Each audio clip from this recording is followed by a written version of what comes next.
No. It's all good, man. Yeah. So we still do the podcast out of my bedroom, and that's just how it goes. It's funny. People think because you have a podcast that's doing well that you must have some nice studio and nice chairs. Like, we have a plastic table at the foot of my bed, and you get this at Guitar Center for $600. There you go. And just run with it. But the cool thing is, we're building the new gym. I don't know if you've been out there lately. No, but I've seen the pictures. Looking awesome. And the downstairs of my jiu-jitsu academy, we're going to put the studio there. Nice. So we will be professional soon. Nice. So, bro, I don't know. I mean, I don't know if you listen to my show at all or kind of know how I like to structure it.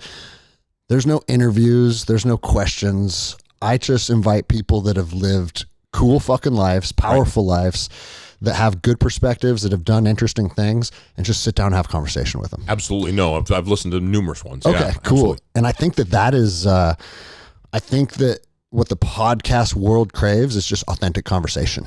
Yeah. You know what I'm Let saying? me hear two dudes talking about life that we agree with. Yeah. 100%. So I'll just fucking let you introduce yourself, and let's take it back to the beginning.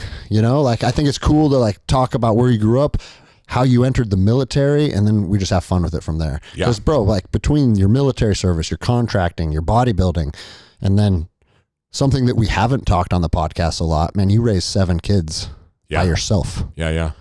That's a fucking powerful topic that a lot of people are struggling with right now. And it is. It's very, and people talk about it all the time and go, yeah, oh wow, like it's overwhelming to them because they have 1 or maybe 2.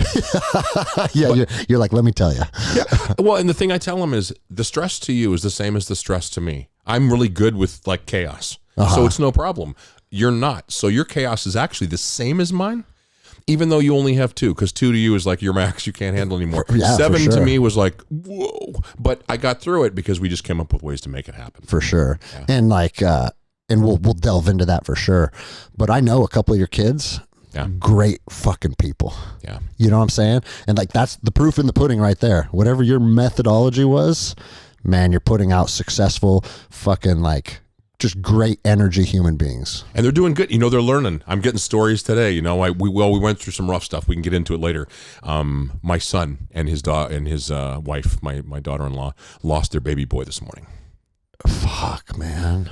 Yeah, it's tough. They were 1 day from inducement. She was done. They were going to birth tomorrow. Oh, I'm sorry to hear that. And they went man. in for the checkup and no ultrasound sounds, and they're checking. My son calls me a ball, and yeah, it was tough. So are you good to do the show, man? I'm good. You know what? Because I trained him good. He went home to take care of his wife. He's sitting with her right now, comforting her and going through it. I'm proud of him. He's a Marine. He's in the Marine Corps right now. Yeah. His Marine command came to him, and I wasn't sure how to take it. They're like, you do whatever you got to do. Cool. You do whatever you got to do. Good. So, yeah, it's all good, man. It's all good. Well, and here's the thing, man. Like, guys like us that have lived through war and violence and chaos, just like you said, I can thrive in chaos. Yeah. And that's not by accident. That's because of the path that you've walked your whole fucking life. Yeah. But sometimes we need to just take that step back and process these emotions. And like, this is going to be a heavy one for your family, man. Yeah. And it's hard for me to hear this right now. But yeah, well, I'm watching him, and he's, crying when he first got on the phone, but then he got over it, and she called him, and he went back in the room. He's holding her, and they'd sent their other 2 daughters home with her family, and so they're all sitting there, and he's like, I got this. I got to go, though, Dad. I got to be here. Cool. I got to be present, Yeah. And I'm like, be present in the moment. That moment right now needs you. Nothing else matters right now. Yeah. And so he took it over and went off, and so Denny's staying in contact, and we're just kind of waiting for what happens. Okay. Well, I'll tell you this then. If anything transpires while we're recording, we have a pause button. No, All right? no worries. This does not take precedence over any family issues you're dealing with. No worries. We're in the middle of he's going home. There's going to be a couple of hours where it's going to be downtime for them. They need that right now. Okay. So I told him, no worries, we'll reach out, and they can reach Denny. Denny's out with her phone. She's got it all taken care of. Got it. Okay. Well, cool, man. I appreciate that. And the power of prayer is real. Oh my gosh. And yeah. you're going to have tens of thousands of people listening to this episode. So if you feel like saying a prayer for Chris, please do. That'd be greatly appreciated. Yeah. So, man, like I said, we can go back to the beginning. Just introduce yourself, where you're from, what you did, and we'll just fucking. I'm excited to delve into your story because we've known each other a long time. Yeah. But I don't know a lot about you either. Right. You know what I'm saying? And for me, the podcast forum, some of the most rewarding conversations are just getting to know people that I already have relationships with that much better, you know? Yeah, the doors open up and you're like, I didn't know that about you. For sure, man. Yeah. No, I'm Chris Grow. Born and raised in the East Coast. My parents were big college people out at Penn State. My dad was an aeronautical engineer for Boeing. So I ended up traveling back and forth between a theological seminary he was going to get his theological degree. At the same time, with his degree, he was working at Boeing. So back and forth across the country.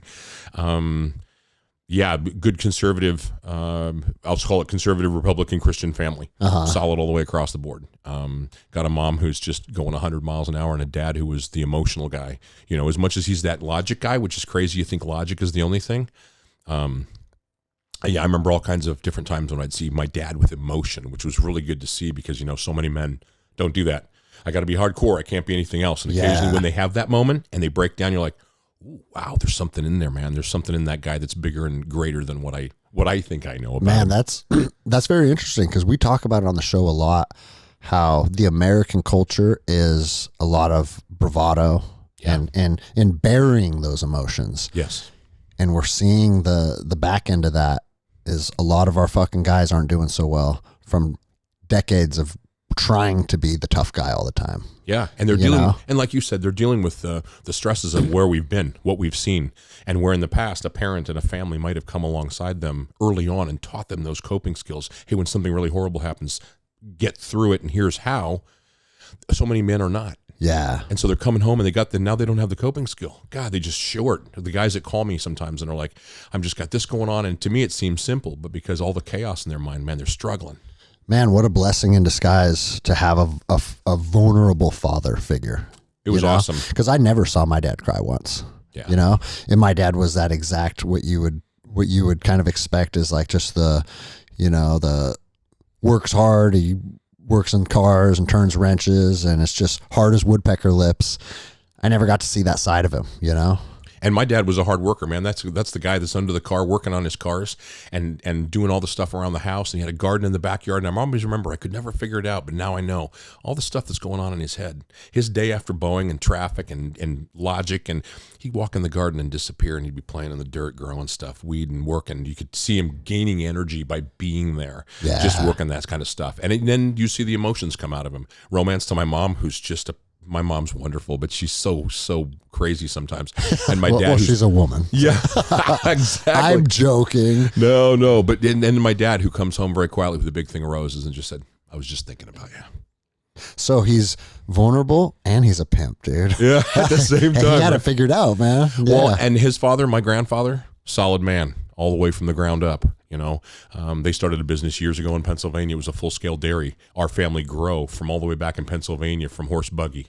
All the way up. So I have old black and whites from that over the years. My dad was raised in that family. I was raised on that farm, 150 acres of Pennsylvania farm, driving the tractor around, doing that kind of stuff. As we grew away from the farm and did more city, which, boy, I wish I could have, stayed longer or raised my kids there too. Cause it was valuable, super valuable. Was his position with Boeing what made you guys bounce back and forth out here to the work with their Everett and Seattle locations? Yeah. Okay. Yeah. He got a degree in aeronautical engineering and aviation computer when they were first starting. Computers were as big as this room, and he started doing all that. So yeah. Okay. So then you guys eventually just made the full move out here, or is that something that happened? So we moved all the way out here. He worked for Boeing after about, I don't remember what age I was. They felt a calling to go to a theological seminary to start working on some theological stuff, which was completely adverse to what he was doing previous. Mm-hmm. Stopped the whole life. Boeing said, okay, and he goes back, started college in New York at a theological university back there. Spent a couple of years, got kind of at a rut. I think I came to a stopping point, called up Boeing and said, hey, we'd love to come back out. Boeing paid everything. Paid the move, paid the flights, paid everything, brought him back out, gave him a raise, and he came back to Boeing. So we went back and forth a couple of times while he's getting that degree and still balancing the career. He finished out at Boeing. Okay. Yeah. No, I think a lot of people call things like that a midlife crisis, but man, we have to do stuff for us sometimes. Yeah. And there might not, when you're on the outside looking in, it might not seem like the most logical thing to do. I'm sure a lot of his friends and family are like, bro, what are you doing? Right? Yeah. But sometimes you got to answer that calling. Yeah. And even if it doesn't turn into some lucrative path or whatever, he went and experienced something he needed to experience. And that's pretty cool, man. Yeah, and it wasn't lucrative because trust me, there were some broke years when we were doing that stuff at the theological. But he gets done, and they went as you can't really be missionaries in some countries, but you can teach. If you're going to come teach English or engineering, you can come into our country, and what you do on your side is up to you. I see. So they started doing some of that, and I've seen more rewarding stuff for them traveling all around the world, China, Tunisia. They spent time in Israel. They spent time in all these different places. He seems to have more fulfillment from that than he ever did with mowing. Oh, I'm sure, dude. Yeah. There's something about helping other human beings that touches you in a way that nothing else can. Right. You know? Right. And it's funny because I went and did, so I call him my papa. He's not biologically my dad, but he's filled that void since my dad passed. And he took me on a mission trip to Mexico to build homeless people shelters down there. Not shelters. We are actually building houses. Right. And, man, like I posted some stuff about it, and it's interesting how some people will take any opportunity to like cast stones at you. And it's like, why are you going to other countries and helping people when a lot of fellow Americans need help as it is right now? And the truth is, you know what? We can go down to Mexico and we can build houses for people. There's not a bunch of red tape. There's not a bunch of fucking code enforcement. The county is not, it's like, hey, these people need a house, and we have them a house in fucking 12 hours. Yep. Right? Because I talked to my papa about this, and he's like, the truth is we would love to help people in America, but they simply won't allow it. Yeah. You know, so many rules. There's so many rules and so much red tape that the people that do have the ability to build and help these families, it's almost impossible. And so a lot of people that have a calling to help other people do find themselves going to abroad to do that. But this is what I would say. Like, I'm proud of being an American, as I know you are too. Absolutely. But the other side of it is people are people, man. And just because you were born on this patch of dirt and I was born on this patch of dirt, man, if we can still help each other, that's pretty fucking powerful. Yeah, I've gotten to a point, and I'm always very careful with what I say, but it's a dust ball we live on. Exactly. There's some lines that somebody drew on it and said that belongs to me and this belongs to you, and I go, you know what? I'm going to travel across all those lines because it's a dust ball we were given. Yep. And I'm out there checking stuff out. You know what? You make me fill out a piece of paper to go on your piece of the dust ball, fine. But in the meantime, I'm still coming. Yeah. Yeah. No, it's all these weird little rules that humans have placed on ourselves. Jeez. When you detach from it and just look at like, exactly, I can't walk across this patch of dirt without all of these things that have to transpire, you know? It's crazy. But that's the world we live in, so. It is. So then when you were a kid, did you have like a calling for military service, or what did that path look like? So as a kid, we started super early learning. My parents put us in some of the Montessori schools out here in the Northwest when he was working for Boeing. I mean, I'm reading before I'm in kindergarten. My sister and I both. We're at the third grade. We're reading at 1,000 words a minute kind of levels. And so we're reading like crazy, and we're ahead of ourselves. So you're a genius too. No. You're not only a physical beast. It was, to be honest, it was really great because it gave me abilities throughout life. I look back on all the things that I've done. It's because back then a foundation was laid so firm that then I had something to grow off of. So yeah, we did that, went through school. As it came up through, I think when you talk about was my calling was I hated a bully.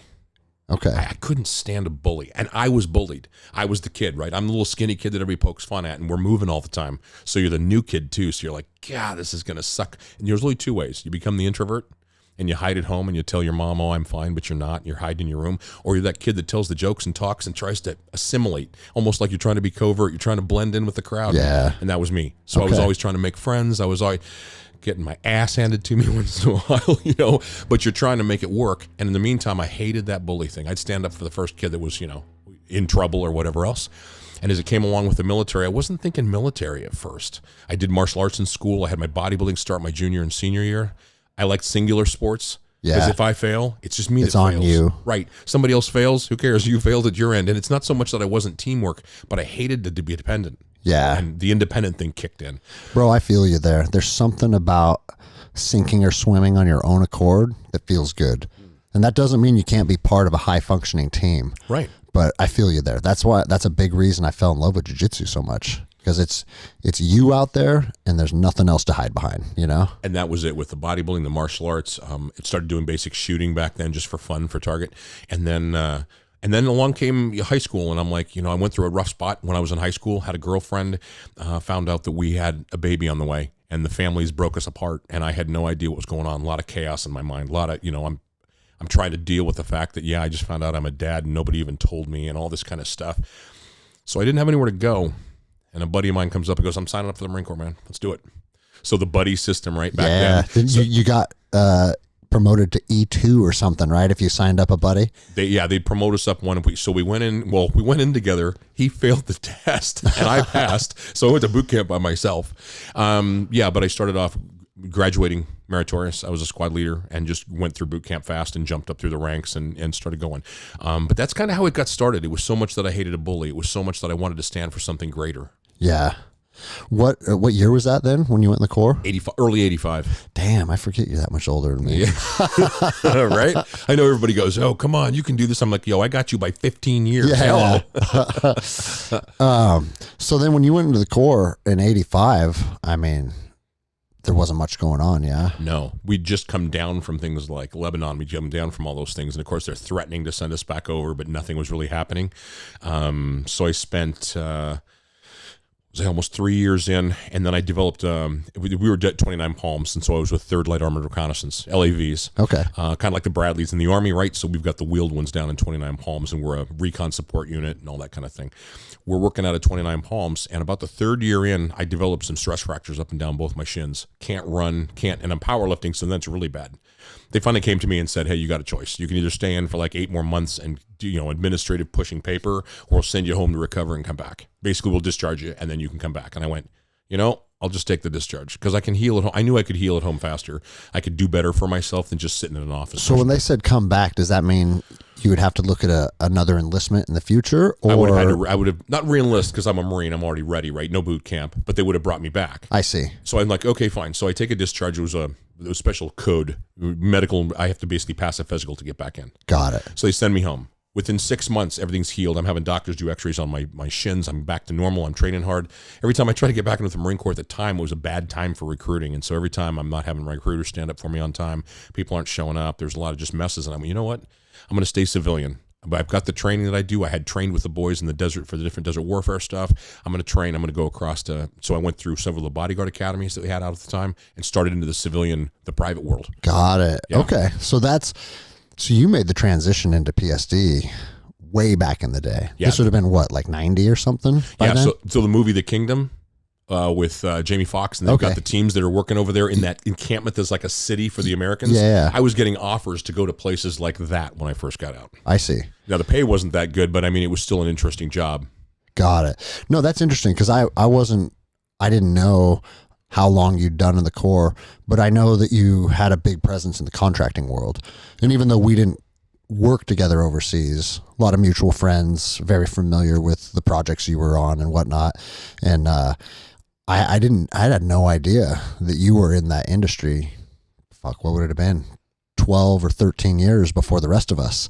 Because the contracting world, at least in the Ranger Regiment, there was a couple guys here and there. They'd be like, hey, this guy's getting out and he has a job with this agency or whatever. And I was like, what the hell is that, But then after 9/11, it became like almost a normal path. You do a fucking rotation in special operations, and then you drop your application with Triple Canopy or GRS or whoever, and now we're making 10 times as much money. Yep. Still over there doing badass shit. Yeah, and see, during that time period, right before 9/11, I was living in Tennessee. I'd started to pursue the music. Like I was working in country music, like no lie, writing, performing, opening up for different groups. Oh, really? Trying to get the start. Yeah. So were you still in the security world, or did you kind of, okay. Yeah, so we're doing security for the, it was more celebrity stuff. Okay. I'm backstage with all the acts, making sure nobody's, doing, it wasn't really stage security. I was actually with them, travel with them, like mobile stuff. I see. In Tennessee. G4S at the time, which I can't remember what their former name was, but the G4S was basically the company out there. So I worked for them. They had the airports prior to TSA. As soon as TSA took over, everything went to shit. Yeah. No offense to the TSA, but I'll be honest, the pay took a huge dive. Everything took a huge dive, and how they handled things in the past were no longer applicable, apparently, to them. Well, bro, I'll say the opposite of you. Lots of offense to the TSA because this is just the reality of it. If you are paying minimum wage and you're hiring the lowest common denominator, you're not going to have a team of people that are capable of critically thinking and thinking outside of the box. And as you know, the security world operates outside of the box. Yeah. Regardless if it's fucking an airport checkpoint or you're doing an advance for some huge fucking party or some presidential detail, whatever, right?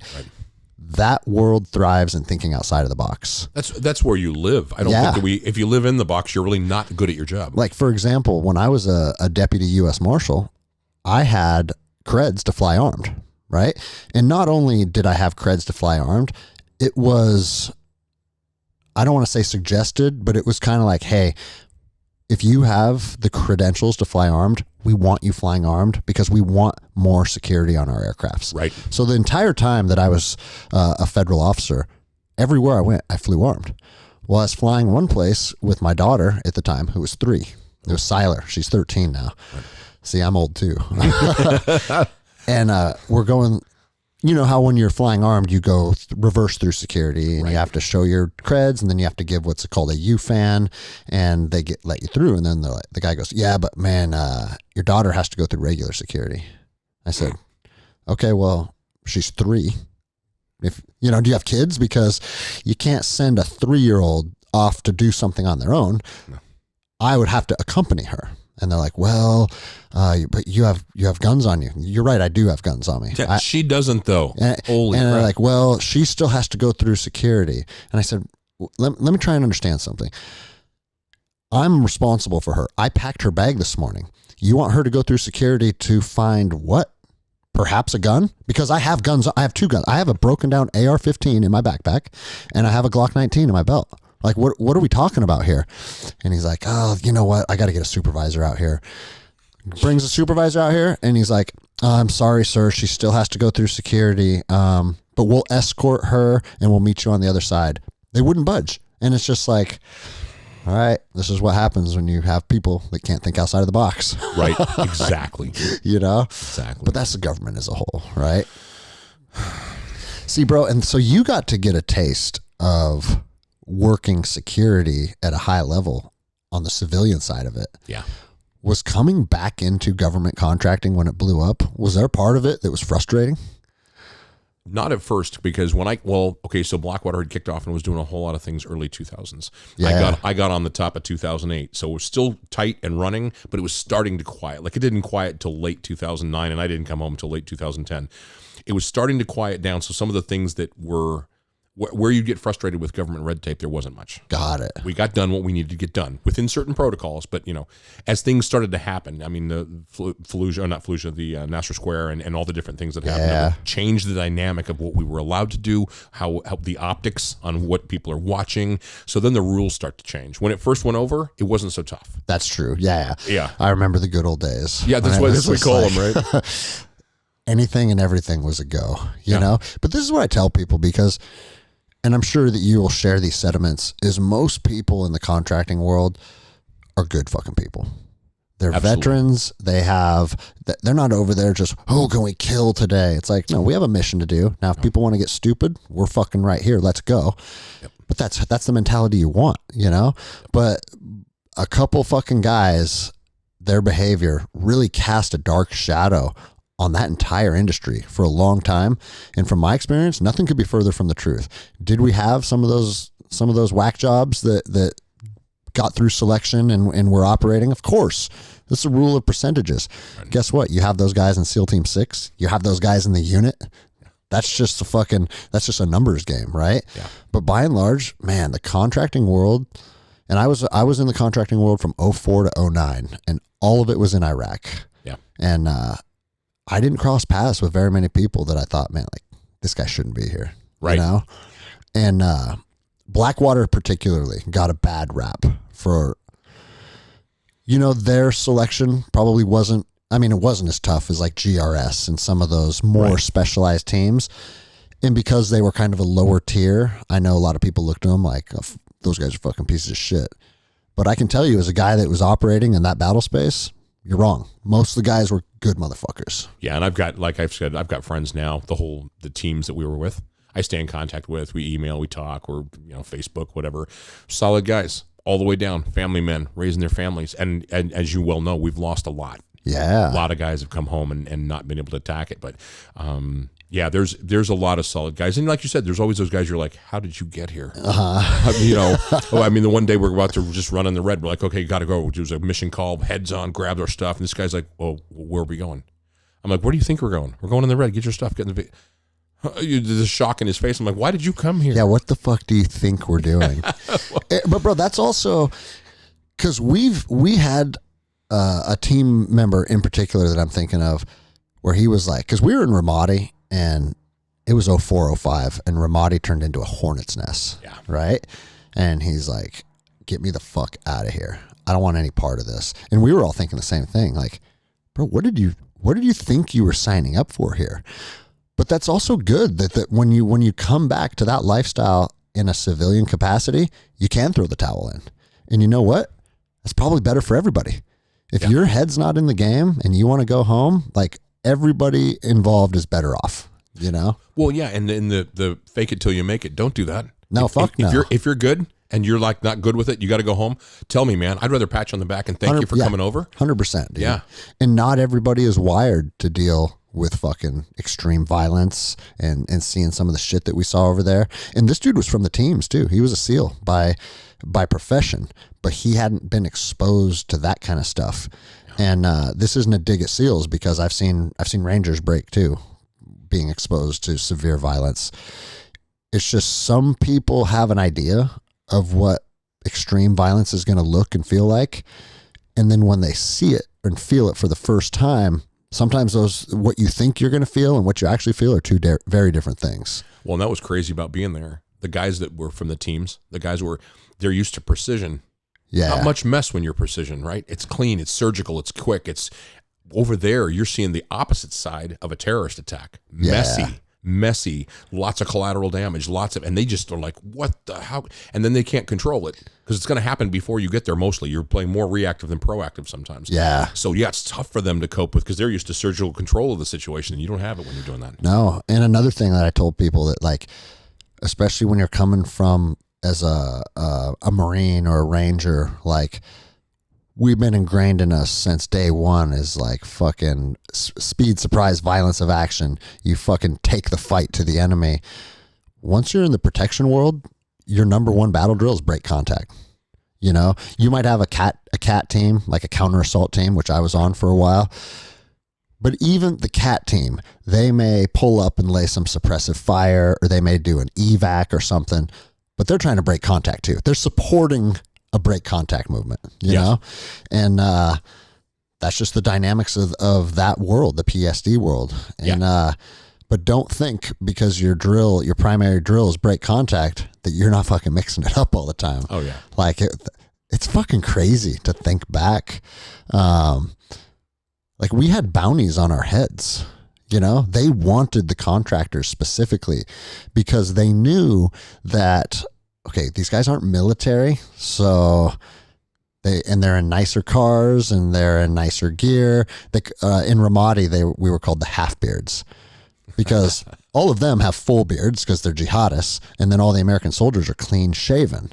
And then there's this 16-man team of guys with half beards. And they're like, well, we have a bounty on a half beard. We want a half beard's head. I like that. It's kind of funny, right? That's awesome. But it's crazy to think about like what that world really developed into, because when we hit the ground, it was all brand new, man. And that was like Eric Prince fucking got his involvement in and got a bunch of veterans jobs overseas. And then some unit guys said, hey, we can do that too, and started Triple Canopy. Right. And then it was just like a fucking free-for-all. You ETS, and you fucking redeploy within a month, you know? Yep, and now it's become the monster that it is, right? So Constellus comes along and has Academy and all the Blackwater groups. It's got Triple Canopy underneath it. It's got Edinburgh International underneath it. It's got Olive Group underneath it. This thing becomes a monstrosity. I'm so out of touch with the contracting world now. Yeah. They're all kind of under one umbrella now. They've really pulled themselves, and I don't know to the extent of what has come and what is gone, But I mean, they're basically capable of should it be necessary to walk into a small area, we'll call it with those lines like we talked on the globe, and contain the whole thing. Yeah. Infrastructure, the whole thing, lock it down, secure it, keep it quiet till somebody can take over, and quietly hop on the planes and go home. Yeah, it's crazy. So you didn't jump into the warfare contracting until you said 2008? Yeah, top of 2008, went out to Blackwater for their little vetting Got thing. it. What did that path look like? Because, I mean, at that point, it had been going on for 4 or 5 years. Was there something that was appealing to you, or just wanted to have an opportunity to mix it up, or what? Well, it was bigger than what I was doing. So 2003, 2004, I'd come back from Nashville, and I had my family there, and I'm single dad. I've gotten divorced at that point. I've got the kids with me. But they're older. Like they're either in high school or early jobs, early 20s. Got it. So I'm working local work. I'm doing EP work. I'd worked with the Saudis here in Seattle a couple of times, 2005, 2006.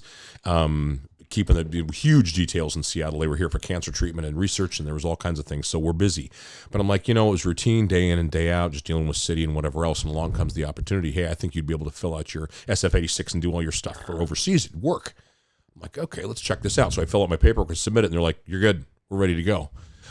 Okay, rock and roll. So I got to set my kids up and tell them, hey, the oldest ones, you're going to have to run the house. I'm going to be gone for 60, 90 days at a time kind of thing. Can you handle this? Yeah, we got it. Okay, let's see how this one works and get ready to rock. You were in Nashville at this time? No, they'd just come back from Nashville. Got it. Okay. Yeah. So what was the age spread then between the 7? I guess just the oldest and the youngest. So 7th is out of the house. She lives in, at the time she lived here in Seattle, but she was out of the house, her own place, whatever. But from top to bottom, I'm going to get in trouble now. Somebody's going to hear this and go, you don't even know our ages, Dad. Well, I always say this when people ask my kids' ages. It's always changing, so it's hard to remember. Yeah, my youngest is, what is she now? 2205. She's 27. That's my youngest. Oldest is 30, 10 years farther than that, 11 past that. So, yeah. So they were all grown then. They were all grown. Got it. Okay. I mean, or close at that time when I was over there. Yeah. Well, and no, that's the reason I ask is because, man, I had guys on my team that had babies back home. And it's like my last contract, the reason I left the team was in 2009. And my wife sent me a picture. She emailed me a picture of a positive pregnancy test. And she's like, man, it's probably time to put this lifestyle behind us. Because you know how it is. You are gone 6 to 9 months a year. Yeah. And I was like, dude, how the fuck do people do that with little kids back home?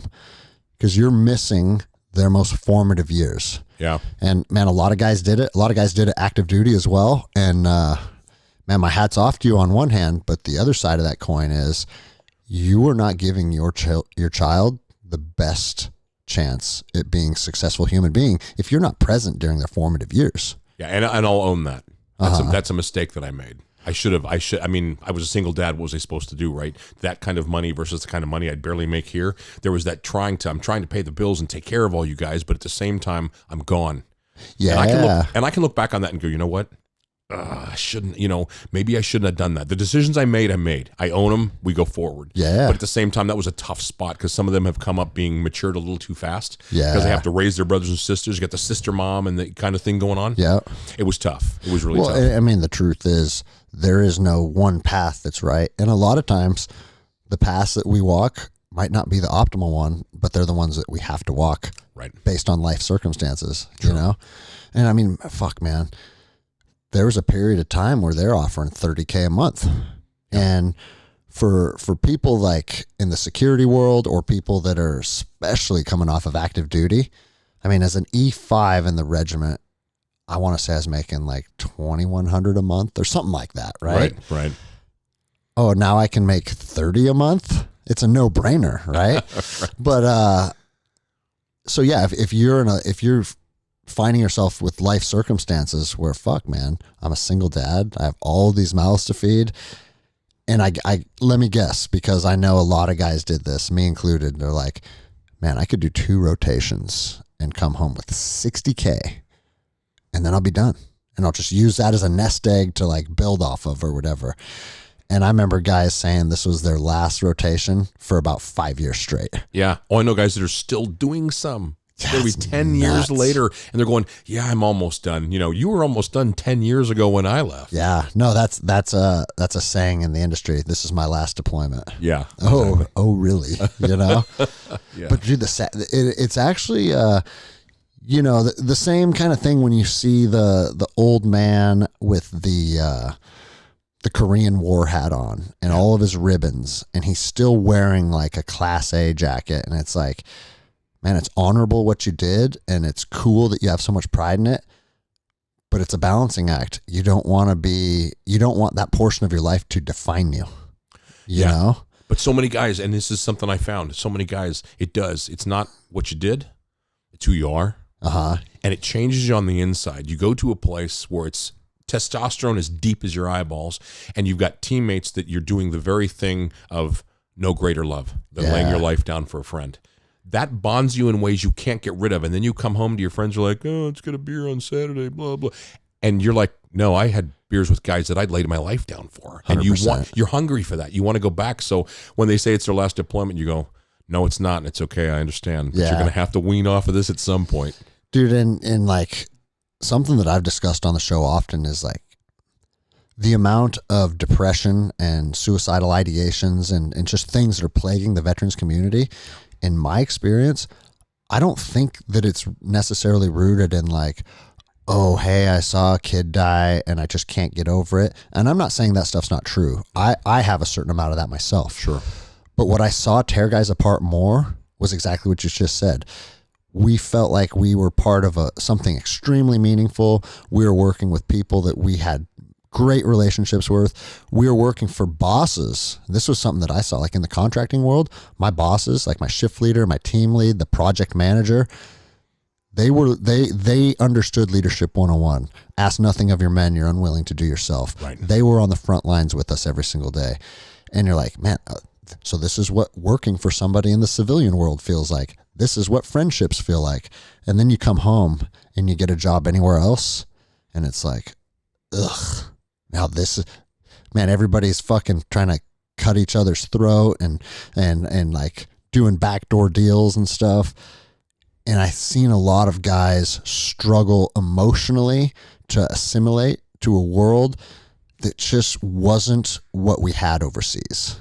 Right. And it doesn't give them worth. Yeah. You're looking in the mirror every day going, I hate that guy in the mirror. Yeah. Because I'm working for, I'm asking every day, do you want fries with that? What the hell am I supposed to do with that? 5 minutes ago, I made decisions for a team of 20 guys to run through a red zone and protect a U.S. diplomat as he's going out to do some work in a country. And now you're saying I got to like mop a floor? Yeah. Or stock shelves. Like, right? Yeah. You go home and you go, I have no worth. No matter what you're doing, even if you're getting paid good, there's the core soul of you that goes, I had a purpose. That purpose drove me. And now I don't, they'd feel like they don't have a purpose. And it's weird too, looking back on, because as I get older, and this is just my opinion, I'm not speaking for you, but I look back at a lot of the stuff we did in Iraq and I have to ask myself, what were we really doing there? You know what I'm saying? Like the amount of friends that were killed and and not only U.S. soldiers, but the amount of life that was lost on the other side too. I sometimes look back on it and be like, man, like, was it all worth it? But I also say this, when I was physically doing it, occupying that space, boots on the ground, it did feel super fucking important. And it felt super special to be sharing that experience with those men. And you can take the politics and you can take all that shit out of it. Those experiences are real and they're authentic. Yeah. And to have that with people and then to not have that with people, that's where a lot of people fall off the fucking rails. It is. No, it's tough for them at that point. They can't cross-relate. They can't turn the switch off or downshift a little bit. You're not going to have that same bonding. Yeah. So then all of a sudden there's that thing of, well, okay, if we're not going to have that, what do I find? So you start finding other things to fill it with. Sometimes we're a little destructive to ourselves. For sure. Other times we're very constructive. Our martial arts, and me, the weightlifting, the training, going out and doing shooting, doing stuff, that adrenaline, keeping it going. Yeah. Keeping with the friends that I know have my back kind of thing, that feeling, that brotherhood that we had. And bro, the military also didn't understand, and not just the military, the contracting world too, because that was the first time in our lifetimes that civilians were just being put on these teams and sent into war, so all the PTS and all the issues, both our soldiers and these civilian teams were having, nobody really knew how to deal with it. Nobody knew what the long-term effects were going to be. Right. You know, I don't know what your experience is with teammates, but for me, I would say, like I said, my last deployment was 2009. Man, a suicide epidemic hit the guys that I worked with starting in 2019. And I've lost 5 teammates between 2019 and now. Now it's also, the world's kind of in a crazy place. Yeah. People that felt isolated, the last 24 months has done nothing but made them feel more isolated. Yeah. But the weird thing I always think about is like, man, what is it about the 10-year mark? Like, do people just realize like, fuck, dude, I've been trying to make it work for 10 years and I still feel like shit and I'm out, you know? Yeah. It's the inability, I think, to shift gears again and find that, because you're right. I think it is about 10 years, because I don't know. I can probably count down at least 4 or 5 that were either in our team or in our sister teams there in man camp that committed suicide. Yeah. And they've got families and they've got all these things going for them. Nuts, bro. Where do you get to a point where you go, I've got a wife who loves me, I've got 2 little kids, I've got a little farm, I mean, everything's going good, but you feel so trapped in a corner. Yeah. Yeah, it's tough. It's really tough. And I've been very open on the podcast because there's been times when I've felt trapped like that. Mm-hmm. And then you start thinking like, at least in my brain, there's been times when I've come to a conclusion that, you know what, like all the chaos in my life is really caused by me. And if I'm not here to cause that chaos, everybody else will probably be better off. And it's like, sure, they'll be sad initially, but I'm actually doing them a favor. That's the dark lies that there's a part of your brain that tries to tell you. And some guys fall victim to that and they believe that. And the reason I'm just brutally fucking honest about it is because someone's listening right now that probably thinks that emotion. Right. I'm the problem. No one wants me around. And it's like, that's not the people in your life telling you that. That's fucking you telling you that. Right. And you got to fucking go look in the mirror and understand like the first step to getting better, it has to come from you. Yeah. People say that all the time about fitness and health and drug addiction. It's like, you can't be helped until you're ready to help yourself. Man, it's the same thing. It's the same thing with the massive amounts of depression that can really engulf veterans, you know? Yeah. It's But when you say that to people, for them to hear those words and then actually come to a conclusion like, yeah, I do need to take a step. That's the tough one, you know? Yeah. It's that first step of recognizing, wow, like that is actually what's happening. It's not what my brain is telling me. Yeah. It's what's actually happening, and being able to differentiate the two. And the bizarre thing for me is like, are you familiar with Neil Curry? Do you know who he is? I know the name. So he committed suicide about a month ago. Oh, and wow. he was a Black Rifle guy, very well respected in the community, a bunch of kids, and like everybody's saying like, whoa. Like even, I'm not going to give any names or anything, but I've talked to guys that are very close with him. Right. That are like, this is, and I didn't know him personally, but we both came out of 275 around the same time and whatnot. So we have some mutual friends. And they're like, he was exhibiting nothing that would suggest that that's the place he was in mentally. This doesn't make any sense, right? So you have that on one end. And then on the other end of the spectrum, I had friends that were calling me like, bro, my gun's in my mouth and I'm fucking done. And I'm calling you to say I love you and goodbye. It's like, bro, stop, listen, let me fucking. And like, I talked to one of my buddies, literally talked him off the edge a couple times. And then 6 months later, I got that call. And it's like, fucking Jordan shot himself, man. And then that starts to haunt you because it's like, I knew he was struggling. I used to check in on him regularly. And then a couple weeks became a month. And then a month became 2 months. And then he killed himself. And now it's like, what could I have done? But the reason that this is another important thing to talk about in this subject, do not play the coulda, shoulda, wouldas. Don't. You be the best friend that you can for people that are struggling. But at the end of the day, if they make that choice, you can't bear the burden of that fucking choice. No, and especially when, like you said, you made the phone calls, you checked, and maybe over time, every phone call was happier and better, and you're thinking, okay, he's on the upscale. Yeah. And you just step back a little bit. You don't want to crowd him, and you give him that room, and then all of a sudden. Isn't that fucking crazy? And I think, it was interesting. A buddy of mine made a mention of this. He goes, we're over there in a war zone. We're over in a combat position where we have to make critical decisions. And those critical decisions are based around things like you were just saying. well, I'm a trouble to my family. They'd be better off without me, blah, blah, blah. We make military decisions that look very much like that. For sure. We got to do this. There's going to be collateral damage. Yeah, but how much? Now you're deciding how much is okay. Yeah. So then you come back to, and you do it in your own life. And that's why these guys, I think, sometimes can carry themselves so deeply into a situation where we're going, they were happy. Yeah. They were having fun. Yeah, in the back of their mind, they're logically just checking off the check marks. And they get to the end and they go, okay, I've got it all. It's good. I'm going to make the military decision. And then they make this decision. You're like, it caught us off guard. Back of his head, he's been seeing that planning and those kind of things go down for a long time. And it was the way to make things better, if you will. Yeah. And he thought that worked. So you got to stay with him. And you got to stay. And then, like you said, but you can only do so much. Yeah. Dude, it's so crazy how different the paths can be for some people. And like you just said, when we're planning military operations, they literally have this is what we would consider an acceptable loss based on how important this objective is. And it's like, all right, this objective is so important that, a 20% loss is acceptable. Yeah. What? I wonder what the acceptable loss was on fucking Normandy. You know what I'm saying? Yeah. But when that's your life, literally saying, hey, this is our acceptable loss. So this is so important to the United States government that tonight's mission might be the one that I get killed on. And I'm not saying that with any darkness or any negativity. That was just our life. And it's okay, tonight might be the night that I die. And you develop a very interesting relationship with death because it's no longer scary. No. And it's it happens enough around you that it just starts to become like a numbers game where it's I wonder when my number will come up, you know?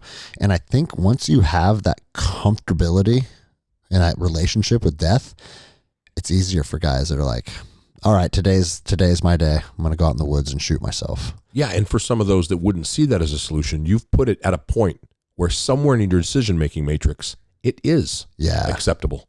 So suddenly you reach that point, whatever that is in your own mind, and you go, I'm there. Okay, decision made. And the rest of us think that's nuts. I would never take my own life, or I would never.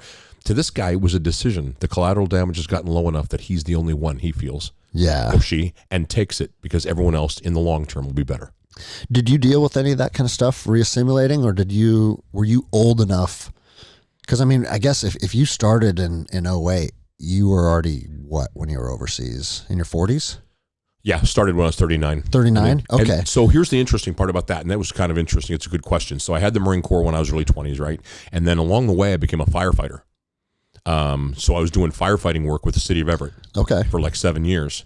So you get to see some pretty horrific calls, right? Motorcycle accidents, car wrecks, children killed, horrifically in accidents. Bro, I say it all the time. The first responders that are working just regular firefighter shifts or regular patrol cops, they see just as much shit as soldiers do. And make no mistake. Right. And so by the time I'd done that and then gotten into the EP world and then I go overseas, it's I've already seen some of that. And while it's horrific and it's horrible, I'd learned to compartmentalize a little bit and how to decompress. So when you come home, there's moments I'd lose it. You know, I'd come home and I'd tell my daughter, you're driving. I can't drive for the first couple of days. I'm not good behind the wheel. There's those things when you go. See, man, it's just, and I would bet that being 40, you really, because I don't feel like I understood myself very well until around 40. You know what I'm saying? No, absolutely. A fucking kid. And when I look back on myself when I'm 70, I'll say the same thing. I didn't understand myself till I was 70, right? Yeah. But how many veterans came home and hopped in their car and are just fuck you, and feeling road rage, whereas you had the ability to know yourself and you're hey, I'm not driving for a week. Yeah. Because it's not good for me. Well, that's fucking key, bro. When you're coming home to things, you had to recognize it. I'd come home and be driving down I-5, right? I-5 between Marysville and Everett. And there's a car off the side of the road that's got a rear right tire that's flat, but it makes the back end sit low. You start changing lanes because you're not sure why the back end's sitting that low. Yeah. Right? And then you're going, wait a minute. I'm in America. Stop. Finally, I'm you need to drive. I want to sit where I can't see. Let my brain decompress a little bit. Because then I'm calmer with the kids. I'm calmer with my family, my friends. They don't see the effects of every day I live with. I wake up to hear the alarm go off and a rocket goes over my head and hits somewhere. And then, Yeah. Well, and something I say to people often is, because you do have guys that bring that hypervigilance home, right? Where it's dude, I'm not sitting in that seat because my back's facing the window or whatever it is, right? Now, is there a level of importance in maintaining situational awareness and having your head on the swivel and the things that we had to do overseas, bringing that home with us? I think that's a good quality to have, but just like everything, there's a balance, right? And if you let that hypervigilance fucking consume you, what you're doing is you're just allowing more cortisol, more stress to form. And I think guys like us need to remember we need to operate in probability, not possibility. That's my famous phrase. I love that phrase. Nothing's impossible. What's the probability? Yeah. And the first time I heard that, I was actually at the U.S. Marshals Academy, and we were doing CQB and room clearing, right? And the instructor goes, all right, so when we flow into the kitchen, okay, here's your points of domination, here's your fucking corners and your fucking red zones and all the stuff that we're learning. And he goes, but who cleared the fridge, right? And we're all thinking like, fuck, dude, like we missed the fridge, right? And he goes, there could be a fucking tiger in the fridge that jumps out and eats one of you guys, and you didn't clear the fridge. So we're thinking like, fuck, dude, no one cleared the fridge. And then he goes, guys, I'm saying this to you to make you think, because we live in the realm of probability, not possibility. Right. Could there be a tiger in the fridge? Could that somehow fucking happen on planet Earth? Yeah, it could. But we're not going to base our tactics off of that. Right. We base our tactics off of the areas that are likely to be most dangerous, Exactly. And that stuck with me, because every single thing that we do, a lot of the gun nerds and the guys that like having their identity be around being a badass and being a fighter and being a shooter. Like they want everything to be hard and everything to be fucking like tactical. And it's like, bro, sometimes just fucking have ice cream with your kids and relax. But that's that decompress. That's that switch off, right? And some guys really, really struggle with that, to just go, hey, guess what? I'm in my house. The doors are locked. I got a pistol on my hip and I'm hanging out. Probably nothing's going to happen here. Take a breath, man. But the kids spot, they spark off that. They can feel that stress. You're like, you're passing it on. Don't do that. For sure. No, that's an energy thing. Yeah. And it's like, make no mistake about it. We share energy. And when you're around people, when you're putting off that vibe, especially if they've never lived that vibe, like it's hard on them. It's hard on them. Yeah, it stresses you out. I mean, my wife and I are both in the same business. So we're constantly just watching, and you find at the end of the day, the massive amounts of input you've been sucking up makes you tired. You're just sitting on the couch going, oh my God. And there's no reason to be. At that point in time, I'm tired. I'm like, F it. I'm turning on a movie. I don't want to see anything. Yeah, just to relax. So yeah, I mean, you got out of the overseas contracting, but right back into EP stuff. Yeah. Back stateside to this day. Yeah. Yeah. Okay. Working contracting, work with several companies. We also have our own company that does EP Cov Pro. We do surveillance, counter surveillance, travel, logistics and advances, all that kind of thing. Cool, man. Yeah. And there's times, because I was on an advance team with the Department of Justice for a while. Not like a full-time team. We'd get pulled from our regular duties to go do this detail or that detail. And the shit's still fun sometimes. You know what I mean? It's like, it just kind of brings you back to those days and planning advanced packages and being the first one there to make sure everything runs smoothly. And I got to do some of that with you. It wasn't the Dalai Lama. Who came into town and you had me help you out for a couple weeks? The 17th Karmapa, who is right. in the chain of command there somewhere. Right. He came into to Seattle for a while, and we did some basic advanced work and detail work with him. And it was like, it almost felt like being back in the saddle. It's just kind of fun. You know what I mean? Yep. And I think, the weird part for me is that as I stepped away from, military and then contracting, and then I'm doing this, it was an ease back, so that I never felt the full brunt force of massive amounts of tactical brain to no tactical brain. And now I still do it. So I'm on, wired, paying attention, but I know when and when not to turn it off a lot better, because you've learned. For sure. Not on the job, I'm relaxing. I am on the job, we turn it on. Yeah. Now, man, you've got some strange contracts come down the pipe before, and I've just gotten text messages or phone calls. They're like, hey, you interested in helping out for a day or two? And I remember, it was Microsoft's VR goggles. Yeah. And they released those. They didn't release them to the public, but they released them for like a showing, right? Yeah, there's a special showing open only to the outside public that was a big thing back in the day when they first released them. And you said, bro, they want armed security. And because I was a deputy U.S. Marshal, I had creds to carry a firearm anywhere in the United States. And wasn't it like $500 or $700 to stay the night with those goggles? It was something crazy, dude. Yeah. And I was like, yeah, I guess I'll fucking stay up all night for $500 next to these goggles. Right. And then like halfway through the shift, I'm like, fuck, man. Like, you know how night shift goes at anything, right? Yeah. It's just time is moving like fucking pond water. Oh my God. And that was worse because the building's already secured. You got numerous layers of security around you. You're just standing there in case of, I don't know, ninjas. I can't figure out why. But I mean, you're so bored and you're like, another cup of coffee. I got to stay conscious. And then you got some of those contracts up in Alaska with the gold stuff. Major gold operation up there for a certain company that reached out to a big American contracting company. They put us up there from like May until October, 2 years in a row. So all we did was watch cleanups, do the transports on the gold out.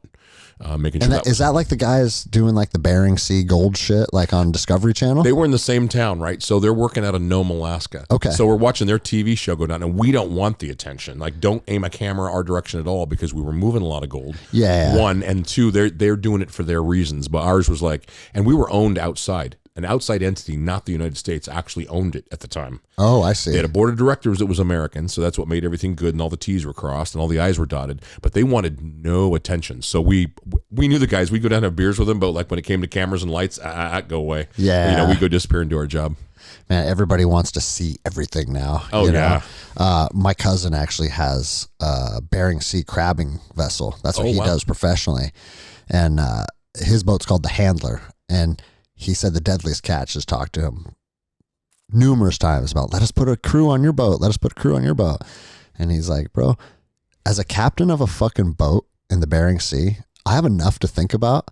The last thing I want is 4 more people on the deck. You know what I mean? He's like, yeah, cool. I could be on Discovery Channel. He's like, but in my opinion, it's fucking, the risk outweighs the reward, you know? It was crazy up there. Those guys had come in, and those guys, we were always giving those guys grief. Here's these guys from the boats. And they're like, yeah, we were fishing, whatever else. And the guy goes, here's a video from today. And I'm watching these swells rolling higher than the ship. And I'm like, what? You guys were coming in, right? He goes, oh, no, that's a good day. We're just cruising along. I'm like, no, thank you. Bro, it's so funny how people's perception of what is scary and what is not is just such... It varies individually so much. Because I remember my cousin's like, bro, come do a fucking season of crab with us. And I'm like, no. Like, that's the opposite of what I want to do. Exactly. And he's like, dude, I forget, even back then it was like, what, fucking $60K for a 2-month season or something crazy, it right? Is, yeah. And I was like, bro, I'm not interested in fucking working 22-hour days on the fucking Bering Sea for 2 months straight. Right. And he's like, dude, you've just been in fucking Iraq getting blown up for the last, like, that's crazy. This isn't crazy compared to that. And I was like, oh, everybody has their definition of crazy.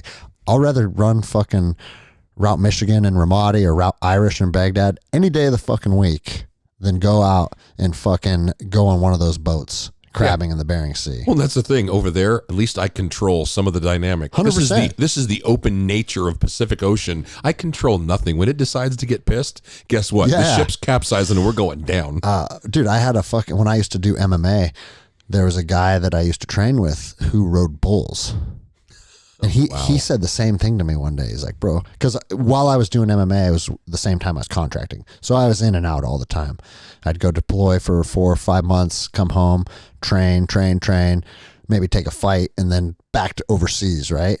And I only did a couple fights, but I just wanted to get that experience, you know? And he's like, bro, you're fucking crazy, like going back to Iraq all the time. I said, bro, you ride bulls. What are you fucking talking about?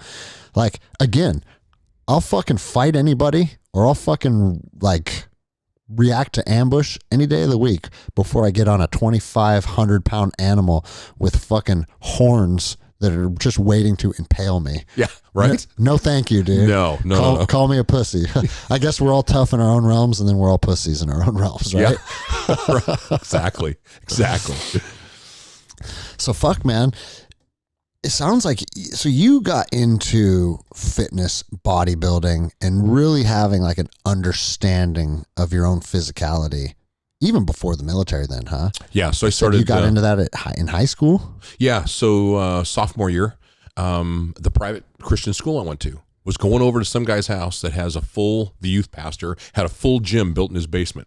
So for the PE class, you were allowed to do the normal PE things, or you can go over and take this weight training class. So I'm the skinny kid, right? The bullied kid, whatever else. I played soccer. I could run all day long and play, but I'd never done anything. Started lifting. Junior year rolls around, I'm starting to put some size on. You know, people start to notice, you start to build a little bit more. And by my senior year, then I started competing. Well, I competed the summer after my senior year of high school. Okay. And I mean, your genetics obviously take to bodybuilding because you're fucking... Growth was pretty, eating, it's a combination of training and eating and resting. And of course, back then you think it's all about jamming all the food you can in your mouth and lifting everything until you lift the whole gym, which, you know, over time you learn there's some balance to that. So again, this was mid 80s then, huh? Yeah. So like graduated. Coming off of the pumping iron era. Oh yeah. Yeah. Oh yeah. Yeah. Yeah, ran into all the big boys out there. They'd show up for competitions. And, of course, it was the Arnold Schwarzeneggers of the time. And it was the, you know, who else was back then? Lou Ferrigno. Yeah. What was Arnold's best friend that just passed a couple years ago? Franco Columbo. Yeah. All those guys. Yep. They were all showing up. Serge Newberry, all those guys would show up to competitions. And like Robbie Robinson, one of the black guys, it's just fantastic. To this day, I mean, as old as he is, looks still fantastic. But back then, the genetics were just freaky. Yeah.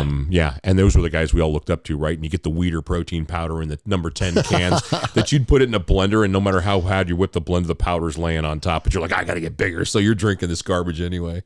That's so funny, man. I think we all go through a stage like that, but I was never, I mean, I got up to like 225 pounds. And it was once I got out of the Army, my first time getting out of active duty, I was like, I'm never doing cardio again, and I'm going to try and get as big as I could. Right. You know? And I remember you could buy protein powder in like dog food bags. Yeah. And this one was called Serious Mass. I remember and that we one. took a Sharpie and wrote fucking. So Serious fucking Mass. And the individual shakes were like 12 or 1,300 calories. Yeah. And it's just like, dude, what am I doing? I was doing that in the core. We've got access to the chow hall. Plus, then I'm taking like these protein shakes 2 or 3 times a day. They're 1,000 calories each, and you're just lifting everything you get your hands on. And my metabolism was fast enough that you're really not getting any body fat, but the muscle's finally growing. Yeah. And I mean, you did a show as recently as what, 3 or 4 years ago or something? The last one was 2018. 2018. Yeah. So yeah, time fucking flies, dude. Yeah. But I remember seeing pictures of you on, I don't know, it's Facebook or whatever at your competition. Yeah. And I mean, at that age, at that point, you were how old? Well, what, 4 years ago? So 50? 50? Okay. Yeah. Like normal 50-year-olds aren't on stage just fucking chiseled to the bone, you know? Yeah. Well, and it takes, you know, it took some time to figure me out because you've changed in age. About every 10 years, your metabolism changes. So I'm going, hey, what I used to do to lose weight's not working. You know, and you're dropping the food down lower and more cardio, and you're going, oh, this sucks. This is getting harder and harder because as you get older, it just changes. Dude, talk me through that process because I've always been fascinated by bodybuilding. Like, I don't have the genetics for it, and maybe that's just a lie I'm telling myself, but I would always follow bodybuilding, and it would be something that intrigued me because it's like, man, these fucking dudes. You see guys that go from like Lee Priest. Yeah. You remember what he would look like in the off season? Phenomenal. Yeah. He was huge because he was carrying extra weight. But then like his ability to cut weight, like I'm very familiar with cutting weight from a fighter standpoint. Right. Bodybuilding is completely different because it's all based around the aesthetics of the weight being shed, not just, hey, this is what I need to weigh for a fight. You know, I was always fascinated by that, dude. Yeah, and their coaches really get into how does the muscle grow? How can I get the muscle to grow just the way we want it to? They're literally sculpting, like if you took a wad of clay and you're just cutting away slowly. That's what you're doing. Bodybuilders, for the most part, are all the guys that carry that way. They come in, they eat just the right foods. Lee Priest was the example of some of the guys that used to like eat anything in the off season. He was huge. And then, but like you said, he could drop right back in and compete. Now, without, you know, I don't need to go into details, but I mean, the pharmaceuticals make a huge difference. For sure. Those guys have that stuff going on, and they can ramp their metabolisms up to high speed for 18 weeks and then drop back off and rest for 6 months because they're not going to go in another show. Yeah. Would you get like, did you compete enough to have like a in season and off season, or was competition something you just do here and there to kind of throw a challenge at yourself? I did it earlier on like that. Occasionally, because I'd get a little bigger and I'd say, I'm leaning down, let's do another show. 2016, 17, and 18, I competed in shows. And I started to have an in-season and off-season. 6 months, 8 months of heavy training, try and put a little more muscle on. And then like 18 to 20 weeks of just leaning out and trying to get ready for the show. But you find as time goes along, all the guys ahead of you are either, there's a lot more pharmacies, and a lot more drugs involved, a lot more other things involved. And you go, but how much is it worth really? Am I going to be like Mr. Olympia? Is this going to be my career? Or am I doing this because I love it, but I can't put my body through that kind of abuse for that long a time period? Yeah. Yeah, so you got to make that decision. So you do like 20 weeks of very like calorically restricted eating? Or big time. Okay. Big time. What would your diet look like? So one of the competitions, 2017, I did basically, there's a gentleman out there, my name, Dave Palumbo, who's fantastic at a bodybuilding keto kind of a training system, where throughout the week it's keto for like 6 days straight. 7th day, meal number 4 in the day, eat all you want, anything you want kind of thing. And it resets the insulin. You get your insulin sensitivity up. And so, but throughout the week, you're keto. So you're burning on the body fat. I did that and found that it worked a lot better for me than trying to like measure my carbs just right, slowly pull carbs out. My body never responded well to that.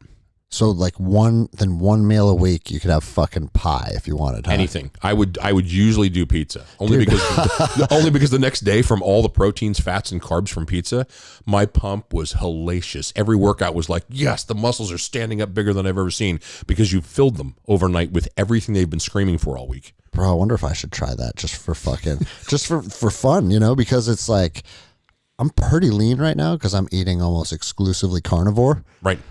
I wonder what one meal a week of fucking pizza would do for me aesthetically, Yeah. Well, with throughout the week, and I don't know exactly how your hard 75 works, but I know, or 75 hard, I know most of it's low carbohydrates to some degree, correct? So the 75 hard as a program doesn't prescribe a specific diet because they say if you're a bodybuilder or you're a triathlete, your requirements are going to be very different. Right.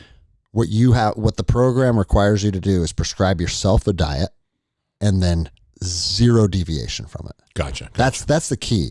And Andy even sells it as like, this isn't a fitness program. This is a mental toughness and discipline program. I get that. Yeah. And, fucking so many people are missing that right now, And so what I said is I'm going to eat steak, eggs, and apples. That's it. Not one other bite of food, period.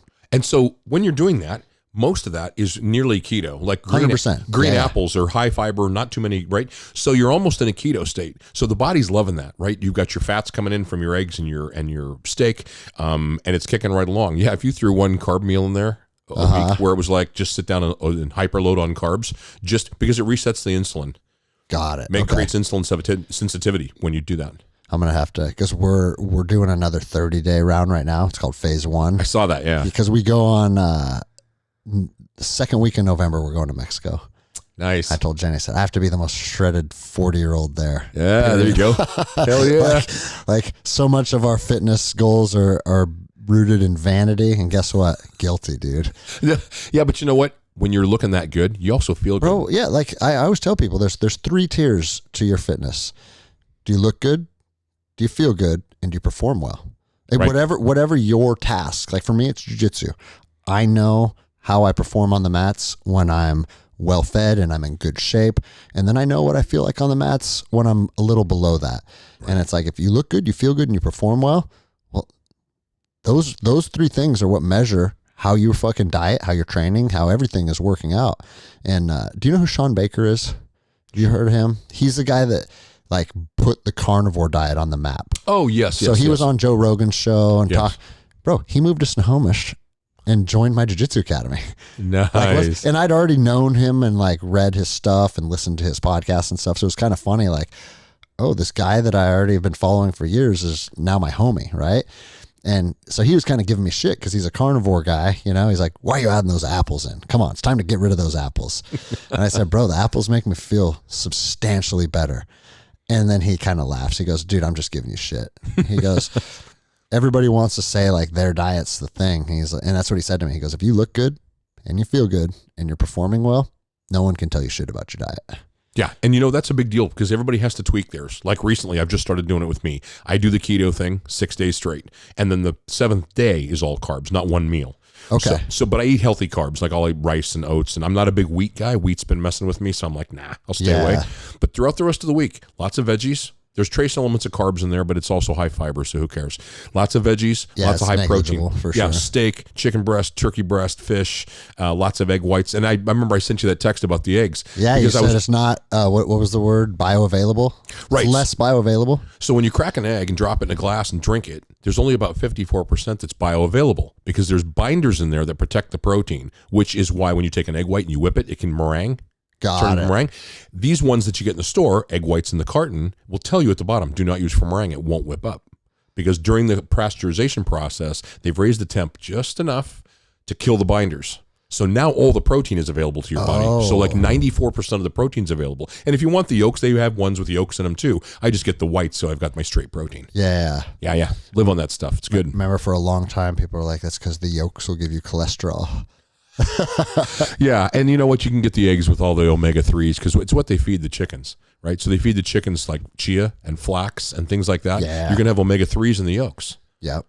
Have you been out to Gordon's house lately? You see his big chicken coop he built? No, I only heard about this. Dude. So we got enough friends with chickens now that we get like all the eggs that we can eat. Yep. And if you haven't had like grass-fed eggs, they're so different, man. Didn't put your phone on silent. Yeah, I did. I can't bust your balls because I know you're dealing with some family stuff like we opened the show with, so no worries, bro. No worries, man. We're all good. Keep going. The difference between store-bought eggs are disgusting now. Oh, I can't. They're all pale yellow. They're not even the color of eggs. So we're in Greece, right? Wife's from Greece. So there's street markets, fairs all the time. And the eggs sit in the sun, piled up on a basket, just sitting there. And you walk by and you ask them what the deal is, they'll explain. There's a membrane that comes out of the chicken that protects the egg. So we take these things home and the eggs are like hot from sitting in the sun. I'll crack them open, no smell, no badness, cook them. The yolks are orange, like deep. And when you eat them, there's a different flavor. They're grass-fed, or they're not grain-fed, they're seed-fed, and they're free-range, and they've been left alone. Yeah. Yeah, the first time, because Tyler Stanaway and Gordon both got like big chicken coops. And they were telling me that. They're like, dude, if you don't wash the eggs, they can sit on your counter for months. And I'm like, what? Because you wouldn't think that washing an egg in tap water would open it up to be able to take outside things from the environment. Right. But the shell must be permeable to some extent because their ability to stay preserved gets cut down by like, I mean, what is it? Like, they're good for a week after you wash them. Or something like that. Oh, on the shelf or on the counter, yeah. Yeah. But if you don't wash them, they're good for months.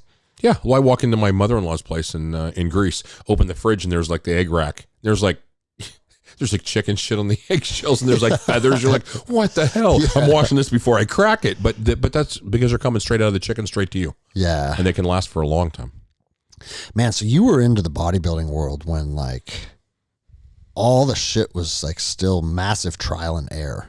Oh yeah. You know, I feel like the industry is pretty dialed in these days. It is. Like you said, it's also dialed in with the amount of pharmaceuticals.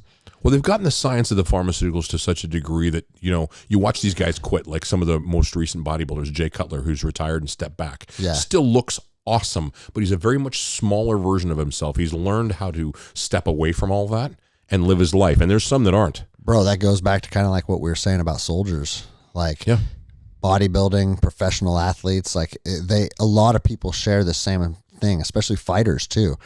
It's like, bro, you've been fighting in the octagon for 15 years and now that's done. Let it go. Yeah. But you have to be good to let it go. Are you good inside your mind to go, this doesn't define me anymore? Yeah.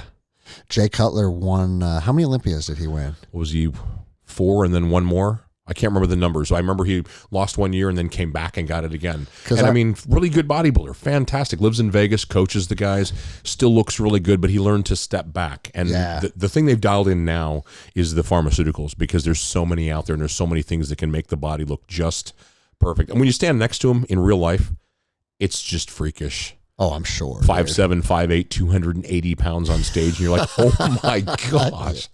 Yeah, I remember as a kid, or maybe not a kid, maybe early 20s, but like reading Muscle and Fitness magazines, right? Jay Cutler was always number 2.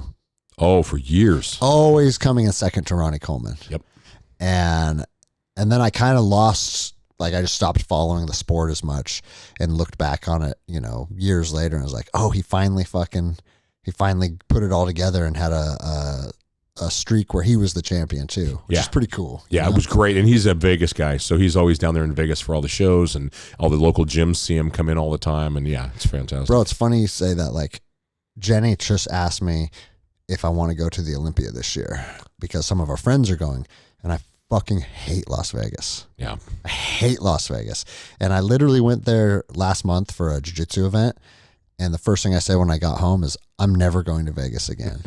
And she's like, well, we just got invited to the Olympia. Do you think we should go? And I was like, give me a month, Right. But again, like, I don't want to go down there to play blackjack and fucking walk the strip. Like, that's what I can't stand. Right. But maybe to go down there for that, because it's something that I followed for so long, would be interesting. Well, there's some great hotels off the strip. So you stay at a nice place where you're relaxed, come onto the strip or wherever it's going to be at. I forget where they hold the Olympia. Show up there, go through the tickets, do the thing, watch the show, and then leave again. And don't make it so much about the strip itself. Yeah, burns you out in a heartbeat. Disgusting. Oh, I know. And I have clients that go in there all the time, so you're always having to be you're there. stuck going there? Oh, yeah. Yeah, fuck all that, dude.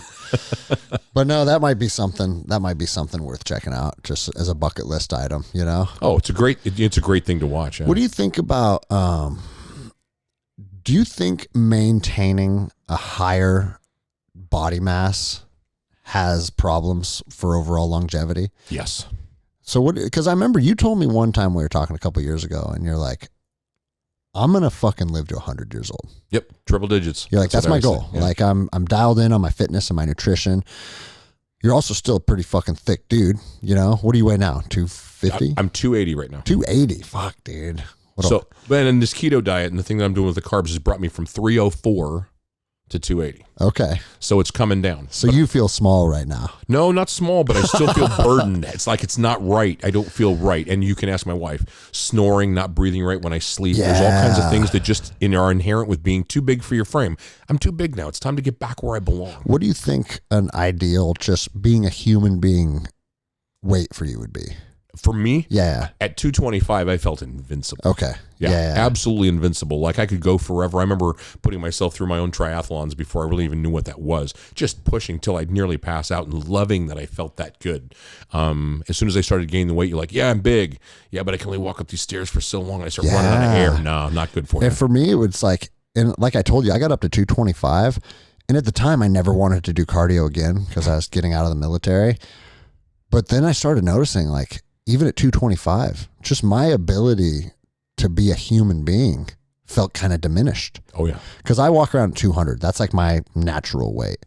So 25 pounds bigger than that, I felt kind of fucked up, Mm-hmm. And like, do you know Mike Novak? Yeah, you know Novak. Yeah, Novak. So, you've been out to his house with us a couple times. Yeah. So Novak just got done with this crazy bulking phase. Yeah, I was training with him. I did a workout with him about 2 weeks ago. Yeah, because he wanted to get to 308 because Gordon's biggest was 307. Oh, wow. I was like, you guys are fucking nuts, bro. Yeah. And I said, also, Mike, like, Gordon's like 6'4". You're like 5'9". Like, you know what I mean? Like, you got different fucking frames. So to be in competition with who weighs more, he's like, I don't care. I want to weigh 1 pound more than Gordon in his prime. Just silly fucking, the male competitive brain, right? Yeah. But he was like, same shit. Like, breathing is getting fucking tough and like wheezing. And I was like, bro, like, you used to be a competitive mountaineer weighing 180. Yeah. Like, super athlete, And it just makes you wonder, like, I guess when people are super driven people and they get a goal in mind, nothing fucking stops them. And that's what makes him who he is, and that's what makes him fucking awesome. Oh, of course, in all his life with the real estate. That's what I'm saying. Else, like when he says, hey, I'm going to do something, I'm going to fucking win at it. And that's fucking rad. But the flip side of that is sometimes that mentality that many of us have can be fucking destructive too. And like, you can't tie your fucking shoes. Bitch, we got a problem, right? And I've been there. You've been over to tie the shoe and you got to actually breathe out. And you tie the shoe and you stand back and you're like, yeah, I'm good. And the wife's like, you're all right? And you're like, I'm fine. Shut up. I'm good. But you reach a point where you decide that. And that's where I got to. I'm like, I'm not going to compete anymore. I travel too much with work. I've got too much stuff going on with kids and grandkids and all these things that I want to be good for. Yeah. It's time to be healthy, man. It's time to bring it down. So I start up in greens and reds and vitamins and keeping the body super healthy. I would like to sleep without snoring all the time, because the snoring comes in when you're too heavy for your frame. Bro, and then you got fucking like, I mean, I got buddies running CPAPs, and it's like, we're too young for that shit, bro. Do you know all the bodybuilders use them? Oh, I'm all sure. All the big boys. Because they can't breathe right. Yeah, dude. And that's the thing. It's like, man, if your body has trouble breathing while you sleep, like, dude, sleeping is not supposed to be hard. That's the opposite of hard. That's where we fucking produce all of our hormones and our HGH. And that's where we fucking recover and rebuild. Yep. If your body's stressed out while you're sleeping, I'm sure that has like dramatic long-term effects. Oh yeah. No, huge. Your hormone levels drop to zero because your body's not producing. I mean, I'll go through periods, my wife, and this was in the past when I was up near 300, she'd be like, I'd listen to your breathing and you just stop for like 12 seconds, no breathing. Oh yeah. She said, I'd put it on my back and just rub your back and you'd be like, you take another breath and start breathing. She's like, I couldn't really go to sleep.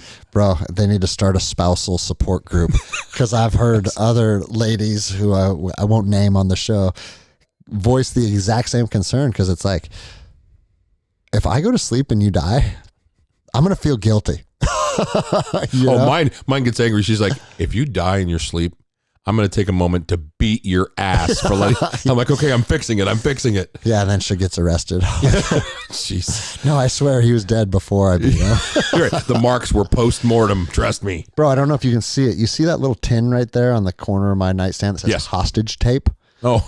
So this company sent me this. Oh, I've been watching this, the nose breathing thing when you sleep. Oh, and you just tape. It's super fucking sticky adhesive tape, but however they engineered it, it doesn't pull facial hair off. So it's, how nice. Yeah, you know, like a Band-Aid, ripping a Band-Aid off. It's like, oh, fuck, dude. So this is specifically for that. And, you know, people will laugh, and I've told people about it, and they think it's the stupidest thing in the world. But this is coming from someone, I couldn't breathe out of my nose for a decade because of how many times it got broken through fighting. Right. And so I finally had the surgery to fix the actual, the physical airway, but my brain didn't work anymore to breathe through my nose because it had been rewired. Yeah. A decade of being a mouth breather. And it was actually my dentist of all people that's like, bro, you're starting to have pretty severe receding gum line. And this is indicative of people that breathe through their mouth. And so that's what he's like, you need to get your nose checked out. I went and got a CAT scan, and they said, like, here's 5 different fractures and your nose is completely occluded. Like, wow, you need a surgery. And I had it, and I still couldn't breathe out of it. And it was because my mind was wired as a mouth breather. And so I started forcing myself to do nasal breathing exercises and started taping my mouth. Bro, different human being. Really? Yes, dude. I can tape my mouth and sleep like a fucking baby now. I'm just, you know, I start to have anxiety just thinking about that right now. Like, yeah, there's no way. Yeah, people say that, like, bro, what if you fucking suffocate? And I'm like, well, I think I'd wake up. I don't know. If I die with mouth tape over my mouth, someone go after hostage tape and say you killed Greg Anderson. Right. But in the meantime, I'm going to promote their product because it's this isn't just my opinion. I've read a couple books on it. There's a book called Breath, written by James Nestor, and then another book called The Oxygen Advantage by Patrick McEwen. And guys really, really geeked out on the science of breathing. And bro, they find that nasal breathing not only like is better for you for the reasons we already talked about, for like your mouth and your gum health, but you also have a nitric oxide reserve in your nasal cavity, and it changes the chemistry in your blood. Yep. You know, and overall, your blood and your cardiovascular system is much more healthy if you primarily breathe through your nose.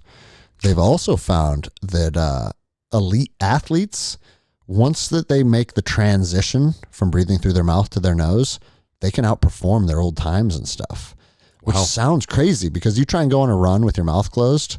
Good luck. It's gnarly. But once you get through that transition, man, there's guys that are performing like savages breathing through their nose. Well, you might convince me, man. I'll give it a shot. Yeah. I don't know if you like to read or you like audiobooks. I read I read as much as I can. I think I have the Breath book downstairs. I'll give it to you. It's fascinating, bro. That would be cool. And especially like, you know, I'm in my 40s, you're in your 50s, but part of being like on the path is always trying to find those new life hacks. What nutrition is better? What routine is better? Like I just bought a fucking program on how to increase my flexibility of my hip flexors. Like I'm always looking for every little tiny edge, you know? Yep. And it's like ice baths and sauna and red light therapy. And like I got fucking, oh no, the crystals are out on the porch right now charging in the sun. But I'm open to anything at this point. Yeah. And I'm willing to try it. And some things work out and some don't. And some are maybe a fucking placebo. But guess what, dude? I think as long as you're trying to implement new little techniques and tools to become a better version of yourself, that's the key to longevity, you know? And then that's when I say triple digits. I always say that because I'm going to live to be at least 100, right? I start doing things like, how do I make this last? That big thing, that's cool. You're big. Okay, big's not longevity. Yeah, for right? sure. The point is, hey, cardio. Hey, flexibility. Hey, heart health. Hey, okay, so you start putting those things into function and it changes everything. You're like, oh, okay, so I got to, and I'm okay to let go of that. I guess I'm at that point where you say, does it define me anymore? No. Yeah. No, I don't care. I'm going to be bigger probably than most people for the rest of my life because I'm just not going to drop all that size, but I'm not going to be as big as I was. I'm going to breathe. I'm going to fit in normal clothes. I'm going to, sleep like a baby. Yep. No, and all that. Dude, I say the same thing about jiu-jitsu because, man, jiu-jitsu has defined my fucking life at this point. Like it is everything. It's how I feed my fucking family. It's how I pay for my bills. And it's given me so many fucking tools to become a better version of myself. But I also am honest. And I was like, there's probably an expiration date on jiu-jitsu because am I going to be rolling when I'm 80? Some guys do it, but I don't know if I'll be interested in it when I'm 80 because dude, jiu-jitsu's hard on you. Yeah. And I might reach a point where I literally want to become like a fucking yogi and just really focus on my own personal health, you know? Yep.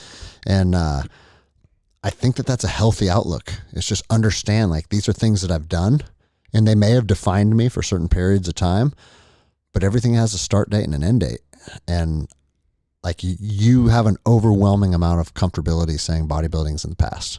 Yep. You know, and I think that's an important lesson for people to listen to because it can be bodybuilding, it can be fighting, it can be being a fucking Delta Force operator. When the expiration date comes, dude, what's the next mission? Well, it comes to, like even we talked about the guys coming home and not being able to turn the switch off. Yeah. It's the same thing. But I get, you know what? There's less stress in your life and you live longer when you can stop letting it define you. For sure. Like the moment you go, I'm going to take this weight off my shoulders. And all of a sudden you're like, oh shit, I have a life. Yeah, you do, because you let go. It no longer defined you. If you want to do it, great. But don't make it something that controls you. Yeah, I wonder why people really want to attach their identity to something interesting that they did and look back on that and like have that define them for so long. I wonder what it is in our brain that like wants to attach ourselves to a certain event or a certain period of time. Because I see it with the Vietnam veterans all the time. And most people will say, thank you for your service. And I would too, right? I mean, I'm not averse to that, but there's always a part of me that feels kind of sad. It's like, fuck, that dude's in his 70s and he's still defined by what happened over there. And maybe at that point, the coping skills weren't there. And so all that he remembers, the most intense parts of his life were those moments. Yeah. And being able to go, I'm good. I can let go because you can progress. Your progress comes by letting go. You'll never progress until you go, that's done. Yeah. Now I can go forward with this one because you'll never be able to have the time or the energy or the whatever it takes. Yes, I was talking about this the other day and I referred to it as the Uncle Rico syndrome from Napoleon Dynamite. And a bunch of people are like, what's Uncle Rico syndrome? What are you talking about? And it's like, oh, I'm showing my age, right? Yeah. But the Uncle Rico was obsessed that he was a high school football player. And remember, he kept saying like, fuck, man, if coach had put me in the fourth quarter, we would have won state. And like, do you really care about a high school football game 30 years later? And it's silly. It's a dumb movie, right? But a lot of people are in that space. That's why it's kind of a funny parody because you can call it a high school football game, but a lot of people are there. You know? Well, not only that one moment showed him what he's capable of. Why not take that and go to the next goal, whatever that might be, and go, I did this. I know I can do this, rather than always going back and living yesteryear. 100%, bro. That's something that I think our culture as a whole really needs to reflect on is that what we do is we take these certain activities, right? And we make them like the gold standard for how America spends our pastime. And it's like football. Like football is the greatest thing in the world and everybody loves football. And my team is the Seahawks and your team is the 49ers. And we're in this weird created fucking rivalry. And listen, if you like football, I'm not being down on you, but there's a difference between liking something and letting other men's lives consume what you do as a fucking individual man. Yeah. If you love football to the point where you want to fucking sit on your couch every Sunday and Monday and fucking spend hours dedicated to watching other men pursue their dreams, man, think what you could do if you use that time to pursue your dreams. Like if you love football that much, have you ever thought about going out to the park with a group of friends and getting a game going? Like I know that might sound ridiculous, but I know the best jiu-jitsu guys on planet Earth that are the NFL players of jiu-jitsu. And when I train with those guys, I'm basically a fucking white belt that has never trained a day in my life. And they fucking run me over like a fucking freight train. There's nothing I can do. But that's because they're the NFL of jiu-jitsu. I'm way below that, but I'm still out there doing it because it's my thing and it's fun. Yeah. So you don't have to be some fucking superstar to make your thing about you and have fun doing it. And it's almost like, why has our culture reached a place where we celebrate other men doing things and then we just accept there's a small percentage of men and women that are winners and then the rest of us just celebrate those people's wins?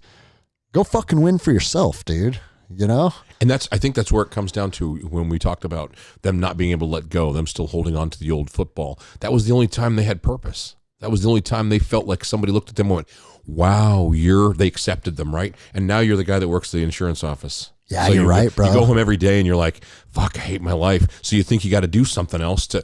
And when I was a senior and I was the fucking quarterback, yeah, all the girls wanted to fuck me and I just felt like the man. Yeah. You're right, bro. That is what it is. It directly defines them. And then when you go, no, if I use that as a stepping stone to go great in something else, then you could say, you know what made me do this? This. You know what made me do this. And you keep going back through their lives realizing each one was a stepping stone rather than a defining moment and, frankly, a tombstone in their life. Yeah. You ended right there. That's the day you ended because you haven't done anything since. You live on that yesteryear moment. Stop.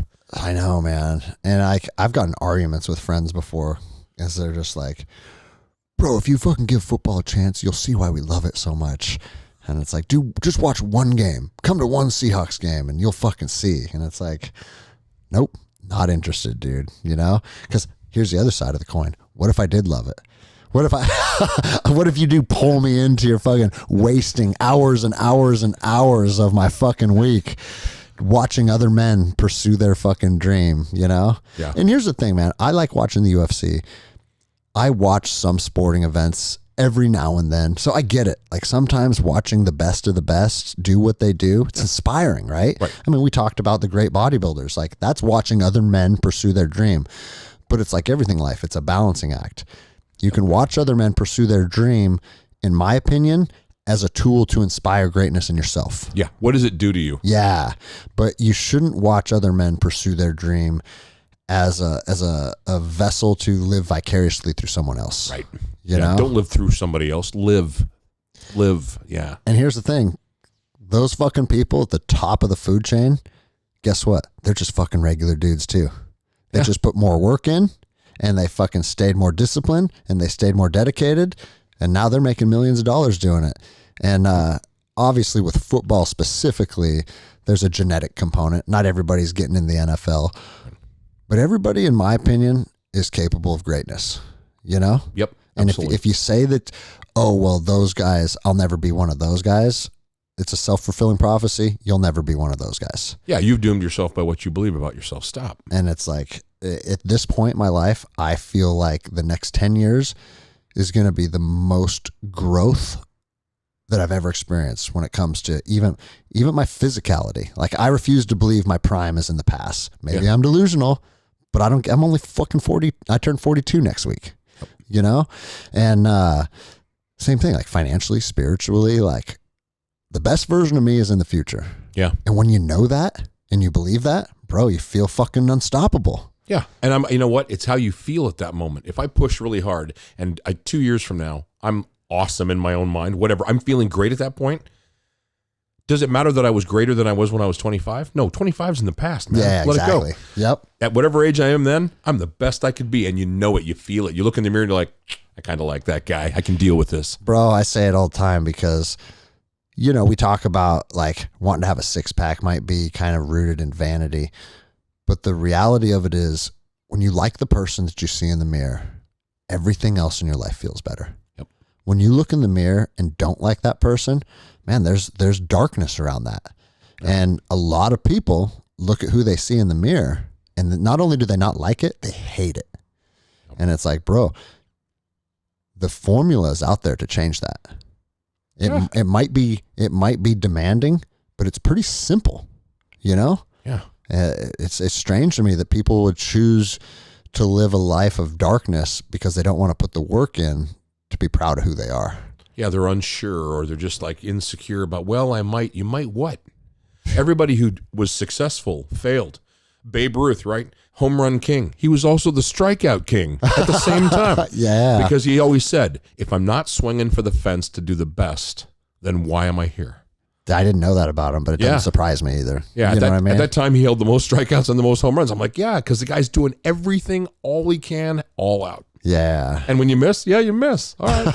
But you can't say it didn't fan the guy in the upper ring because he's swinging that bat so hard trying to just clean the skin off. You know? And here we are. I mean, fuck, what year was he? Oh, God, that was 70 years ago or something crazy. Yeah. And when you hear his name, you don't think strikeout king. No. You know what I mean? Success is what comes through. Fuck yeah, dude. Yeah. Well, dude, see, we're already an hour and almost 40 minutes. These go quick, huh? They do. But it's, we were talking about cool stuff. Yeah. And you get fired, you feed off each other. Bro, just we're having keeps going. fun, man. That's what I love about this. I say all the time, I would do the podcast if we got 0 downloads. Yeah. Just because it's fun sitting down and shooting the shit with you and getting to know you on a different level, you know? But one thing that I really wanted to talk about is the single parenthood because, I mean, statistically in today's world, more marriages end in divorce than succeed, right? So that data suggests that the majority of parents out there are going to experience single parenthood at some time in their life. Yeah. And like you said, like some people consider 2 all they could handle, but for me it was 7, right? Yeah. Which makes you what we call a subject matter expert. So somebody said this, you should write a book. I'm like, I don't know. Nobody'd believe me. But bro, like how old were the kids when you took that responsibility all on your own? So we got divorced we were living in Tennessee. It was 2001, separated in 2000, got divorced in 2001. Okay. So it's been, and they were all mid-teens. My oldest daughter she lived here. I hadn't even met her yet. That was a whole different thing because of the separation in high school, right? So I knew she was out there and I'd settled in my own mind a long, long game because I know that when she turns 18, I have access to her through files. And so you weren't legally allowed to find her until she was an adult. They had her off the radar. Wow. So living in Tennessee, I made friends with local security because I was working with G4S. I made friends with local FBI office. And I happened to meet somebody. I say, you know what? I got a question for you. Would you mind helping me with this? They're like, yeah, okay, give me the name and the birth date. And they located her. Wow. So I made a fly back from Nashville and met her for the first time. Walked right up her at work. It was great. And where was she? She was living here in Seattle. Oh, so life brought her out here too. Yeah, her family, my ex at the time had stepped away and lived here. And I see. Got it. Yeah. So she was living here, and I just walked up on her at work and said, this is really tough. It's kind of weird. Dude, tell me, I want to hear that story. Because, dude, that's a fucking powerful story. So she was 18 years old. Yeah, so high school thing, right? Pulled us away, no dates. And about the time I moved to Nashville, which was about 6 years prior to me meeting her, I reached out to her mom and I said, hey, look, I'm going to be leaving the area. I would love to just be able to meet my daughter. You don't even have to tell her who I am. Just say I'm a friend. We'll sit down at McDonald's just to be able to meet her. Did you guys have bad blood or something? It was a bad ending. I see. So that's why she was reluctant. Parents and split, and we don't want you involved. Yeah. Okay. I said, okay, fine. I moved to Tennessee. Well, when I'm out there, I know she's going to turn 18. So I wait. And as soon as she turns 18, I have my friend help me, and they give me an address. So I call her at work. And it was like, what are you going to say, man? I'm calling it. She worked at the Macy's in Northgate Mall, and I called her. Shit. I called her up, and I'm like, yeah. Another girl answers the phone, and I said, yeah, can I speak to my daughter? And gave her the name, and she's like, yeah, hold on. And she gets on the phone. I said, I'm not sure how to even say this. I said, but this is your dad. Fuck. Yeah, it was, and she starts bawling and hangs up the phone, and I was like, uh-oh, this isn't going to go well. Did she understand the dynamics that She'd found out when she was 13, when I was leaving for Nashville, and I told them I wanted to meet. They told her after I left, well, we don't know where he is, but here's the deal. Did she have another father figure in her life growing up? Yeah. So, okay. Well, and there were several. I mean, my ex had married a couple of times. So. And not to get into her personal business at all, but I'm just curious, like sometimes people think someone else is their dad. That wasn't the case with her. Oh, no, they told her. Okay, got it. And I guess she told me I was a very disagreeable child for a long time because I wanted to know who you were, and they wouldn't tell me. And you said she's 27 now? No, she's 37. 37. Okay. She's going to kill me. I think 37, yeah. Like I said, it's always changing, bro. Right? Damn, that's damn near my age, dude. Yeah. You start calling you dad. Oh, God. Yeah, so, no, and she... So you just walked up to her. Yeah, I called her first. I called her up, and then I called back, and I was like, hey, who is this? I said, this is her dad. Oh my gosh, that's why. Hold on, let me go get her again. So she gets her back on the phone. We have a conversation. She's more in control at this point. And she's like, I've been waiting to meet you. And I said, well, I'm going to come out to Seattle. We'll get together and meet. So I just walked up on her work, though I didn't tell her when I was going to show up because I wasn't sure. And I just walked up one day and said, hey, tears, and it was crazy. But we got a chance. What was that emotion like? Oh, God. I lose it if I start thinking about it too much because it was I'm fucking feeling it sitting across the table from you. It was powerful because all the years, all I could imagine was, this is my daughter. It's your fucking baby girl, dude. I got 3 of them, and I know that connection. And to think about having somebody deprive me of that for so long, man, that's super fucking powerful that you were able to rekindle that. Yeah, and I expected some anger. I expected some other stuff, and it was just, I just want to meet you. So I brought along a photo album. We met down on the Seattle waterfront, sat for 12 hours down there, going through photo albums, showing her family, and introducing everything about her, and yeah, I forget what it was. We took a ferry or we took a ride somewhere. We grabbed the ferry across. We were going over just to check stuff out and get a chance to talk more. And she's talking about how she's always wanted to find me and whatever else, which was moving enough for me. And I said, look, in the future, I want to get along with your mom. I don't have any hate. There's no angst, no problems. I said, you can just call me Chris. It's cool. I don't want to cut. She goes, your dad. Fuck yeah. Yeah, bro. Yeah. Dude. And from that moment forward, you guys have kindled a relationship, huh? It's been great. She was down. I was calling her on the phone from Nashville, burning up. Back in the day when Nokias had batteries, you'd snap on. I'm burning through batteries at work on night shift, calling her and talking to her all the time. And we made trips. And finally, we moved back to here. And she flew out there, joined us, and rode in the van back with all her brothers and sisters that she'd never met before. That was my next question. Has she kindled relationships with her siblings now? Yeah, and that it was odd. It was awkward for them. I'm Here's sure. this person we didn't know about, But some get along really great, and then some have just accepted that's our oldest sister or whatever. Of course.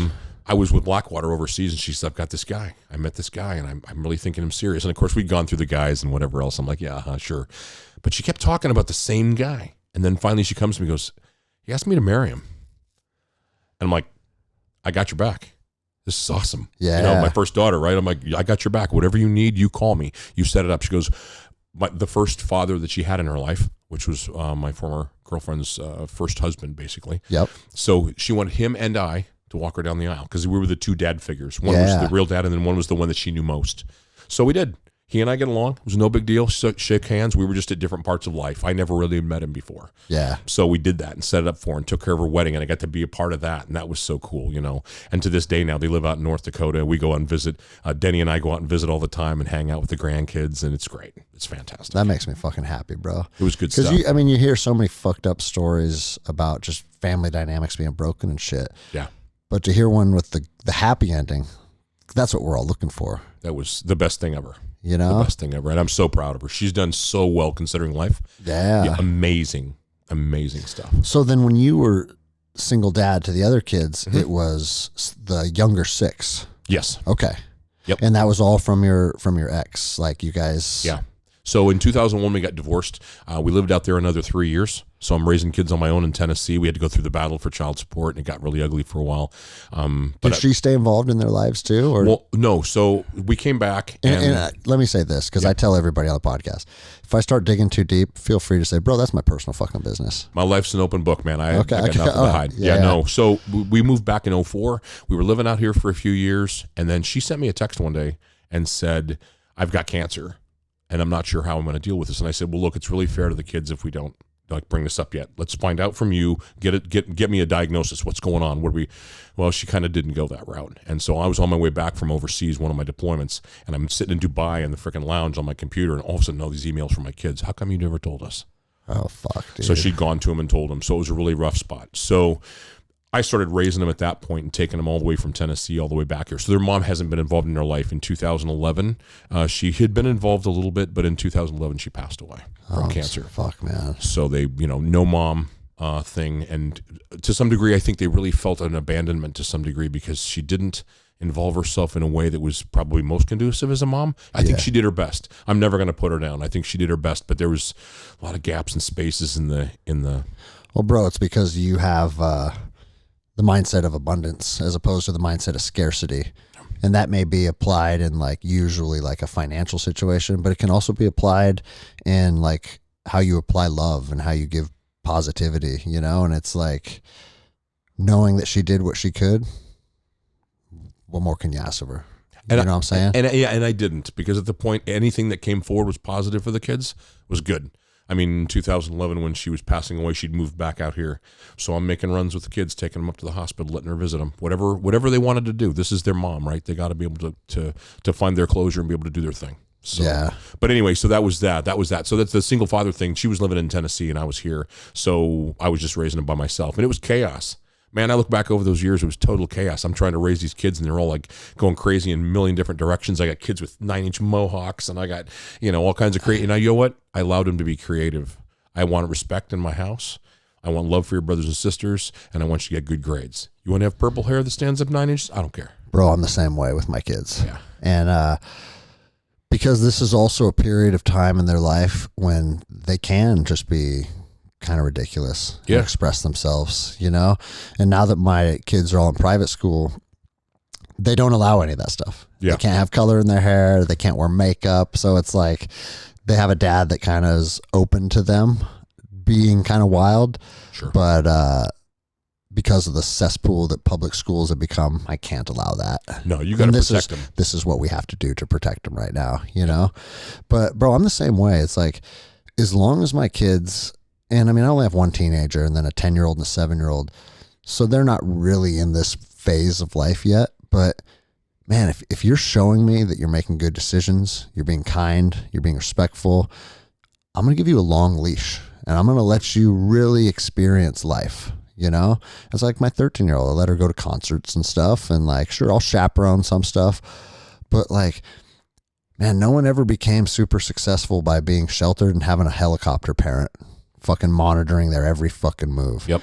And it's is there a world out there that's difficult and dangerous? Yeah. Could one of my daughters potentially get abducted because I let them go to the park alone? I mean, again, probability versus possibility, right? Right. That fucking shit could happen and it would ruin my whole fucking existence. But at the same time, if I keep them in the house and and just have to fucking be involved in every single thing that they do, that's going to make them face dangers in a different way, because when they're 21 years old and they're out in the bar scene and they're hanging out on their own, if they haven't developed the awareness and the confidence to be able to navigate this planet on their own, you're setting them up for failure there too. You got to determine, does your fear control their growth? Yeah. That's a big, big thing, man. And you got to let go. I was the kind of parent. Bro, did you just fucking come up with that? I've said it for a long time. That needs to be the title of your book, right? Don't let your fear. Dude. That's what I used to say. I used to say, does your fear control your growth? And I'd walk up to him and say, I don't have to be your friend. I've got to be your parent. The world out there looks at me and goes, Joe, you're raising your kids good. I got to be your parent. I don't have to be your friend. But you know what? If you respect the parent part, then we're probably going to be best friends. Yeah. But if you don't, then I got to be the parent. I don't have an option in that game. I'm sure that you have experienced this on a much greater level than I have. But isn't it strange how So you had 6 kids that were raised under your rules, your house, right, your food, like, and they probably couldn't be more different. Oh my gosh, they're far ends of the spectrum from each other. Isn't it fucking crazy? Yeah. You know, the whole nurture versus nature argument. I tell people all the time, I said, nurturing can steer to the right or the left for sure, but people are born who they are. Yeah. You know what I mean? Like some of the personality traits that my kids have really developed, I saw it in them when they were fucking newborns. Yep. And that's just them. That's their spirit, you know? But it's, man, I can only imagine all the ups and downs and all the craziness, because I have 3 and I also have Jenny as a fucking wing woman to help me out. And bro, there's times me and her check each other often. Yeah. I checked her this morning, like literally this morning, because my oldest asked where her water bottle was at. And Jenny goes, "It's in my car where you left it." And I was like, "Jenny, is that really necessary?" And she goes, "Yeah, it is necessary," because like, I guess this has been like a recurring theme or something where she isn't paying attention and now is asking someone to figure out where her item is at. And I get that. That can get frustrating too, right? Sure. But the whole reason I bring that up is her and I have a very good dynamic in checking each other. Yep. And I'll be like, hey, you don't need to talk to girls like that. And I'm not saying this to put Jenny down, because that reverse scenario happens often where she'll be like, I think you need to just go for a walk and take some time to yourself or whatever. Yep. That's a key element of parenting, because I don't care if you're the fucking Pope. Like, we all have our breaking point. We all have a point where frustrations can impact our ability to make sound decisions. Yep. And bro, I was getting to the point where I would snap on my kids. I mean, fucking, I don't want to hear another fucking word out of your mouth. Do you understand me? And it's like, whoa, you're this 40-year-old, 200-pound man cussing at a 7-year-old. Yeah. What are you fucking doing? Yeah. And it feels dark, you know? That's wrong. But I'm not perfect. No. You know what I'm saying? Yeah. And knowing like the ups and downs of parenting on my path, where I do have a sound partner to help me with that, and I have half the number of kids, I can only imagine, bro. Well, it was, it's somewhat crippling to them. And I say this now because they didn't have the other side to protect them. Yeah. So when dad makes a decision and the mom would always come along and go, "Oh, honey, come on. It's okay. They can," and grumble. I go off to my man cave and they get what they want, because you know what? They probably deserved it. They didn't get that. Yeah. They got one side of a guy who's battling to try and struggle with the logic man side, and then trying to go, okay, we'll put a Band-Aid on the boo-boo. I'm like, rub some fucking dirt in there. Let's go. Yeah. But you can't do that. So you got to teach the lessons as you go along. And of course it becomes a battle. Well, Dad, you did this. And I said, look, this is one of my things. And they know this. I say it all the time. I don't get any brownie buttons from me being right. Yeah. But you make a mistake, and you being wrong can be really screwed up. I just don't want to see you be wrong. Me being right doesn't do me any good. And trying to balance. Man, there's a lot of wisdom in that. Yeah. That's the truth, right? Like, I don't think most parents are parenting from a place of ego. Yeah. Some may. Yes. You know, oh, look at my daughter in the beauty pageant and all that shit, right? Yeah. But I would say most parents are probably aligned with you on that. It's not about me being right. It's about you not being wrong. And they don't get that. I'm stealing that from you too. Yeah, I'm gonna listen to this. I'm gonna listen to this episode with my fucking notepad out, bro.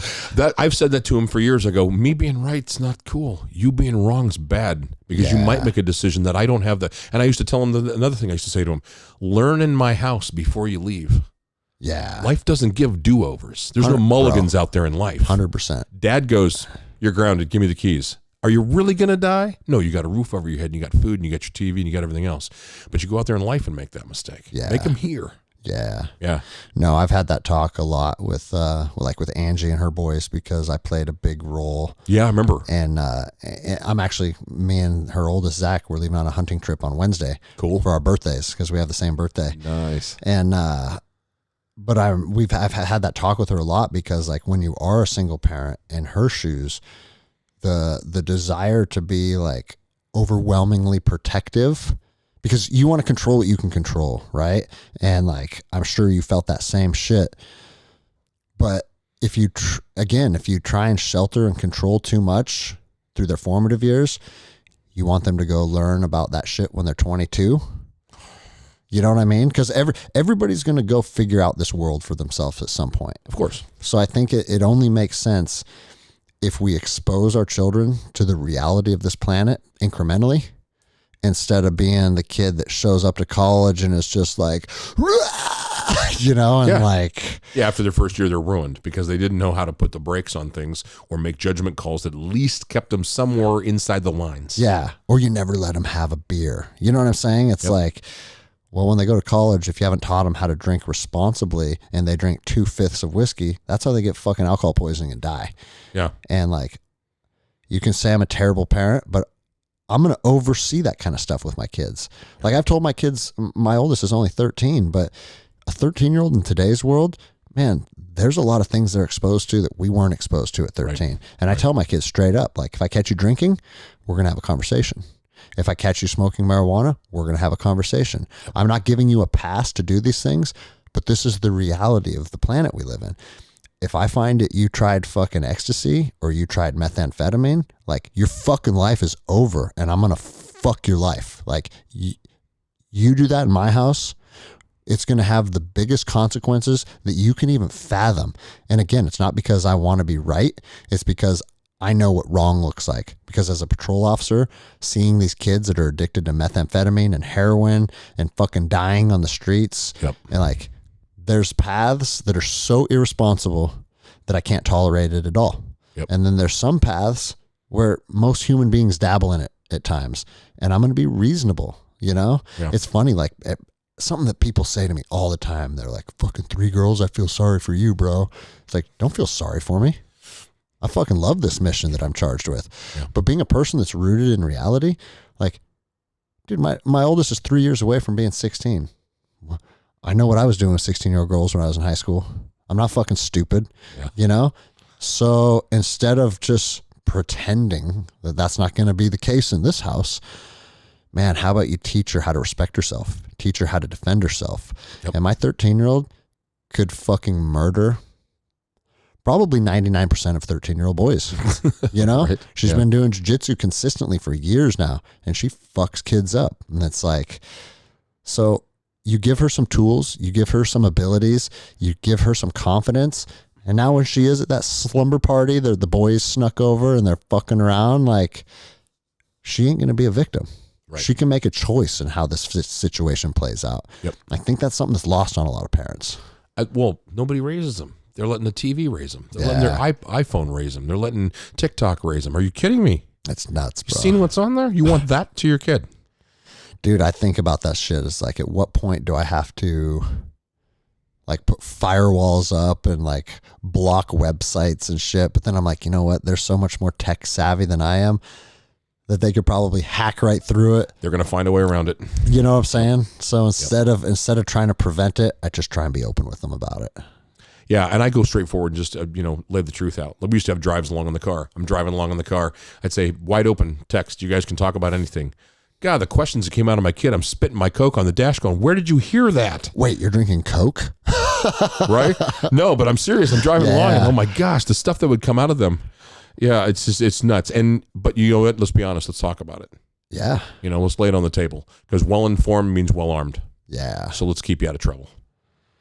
Fuck, man. So how many, what's your ratio to boys to girls? 4 girls, 3 boys. Okay.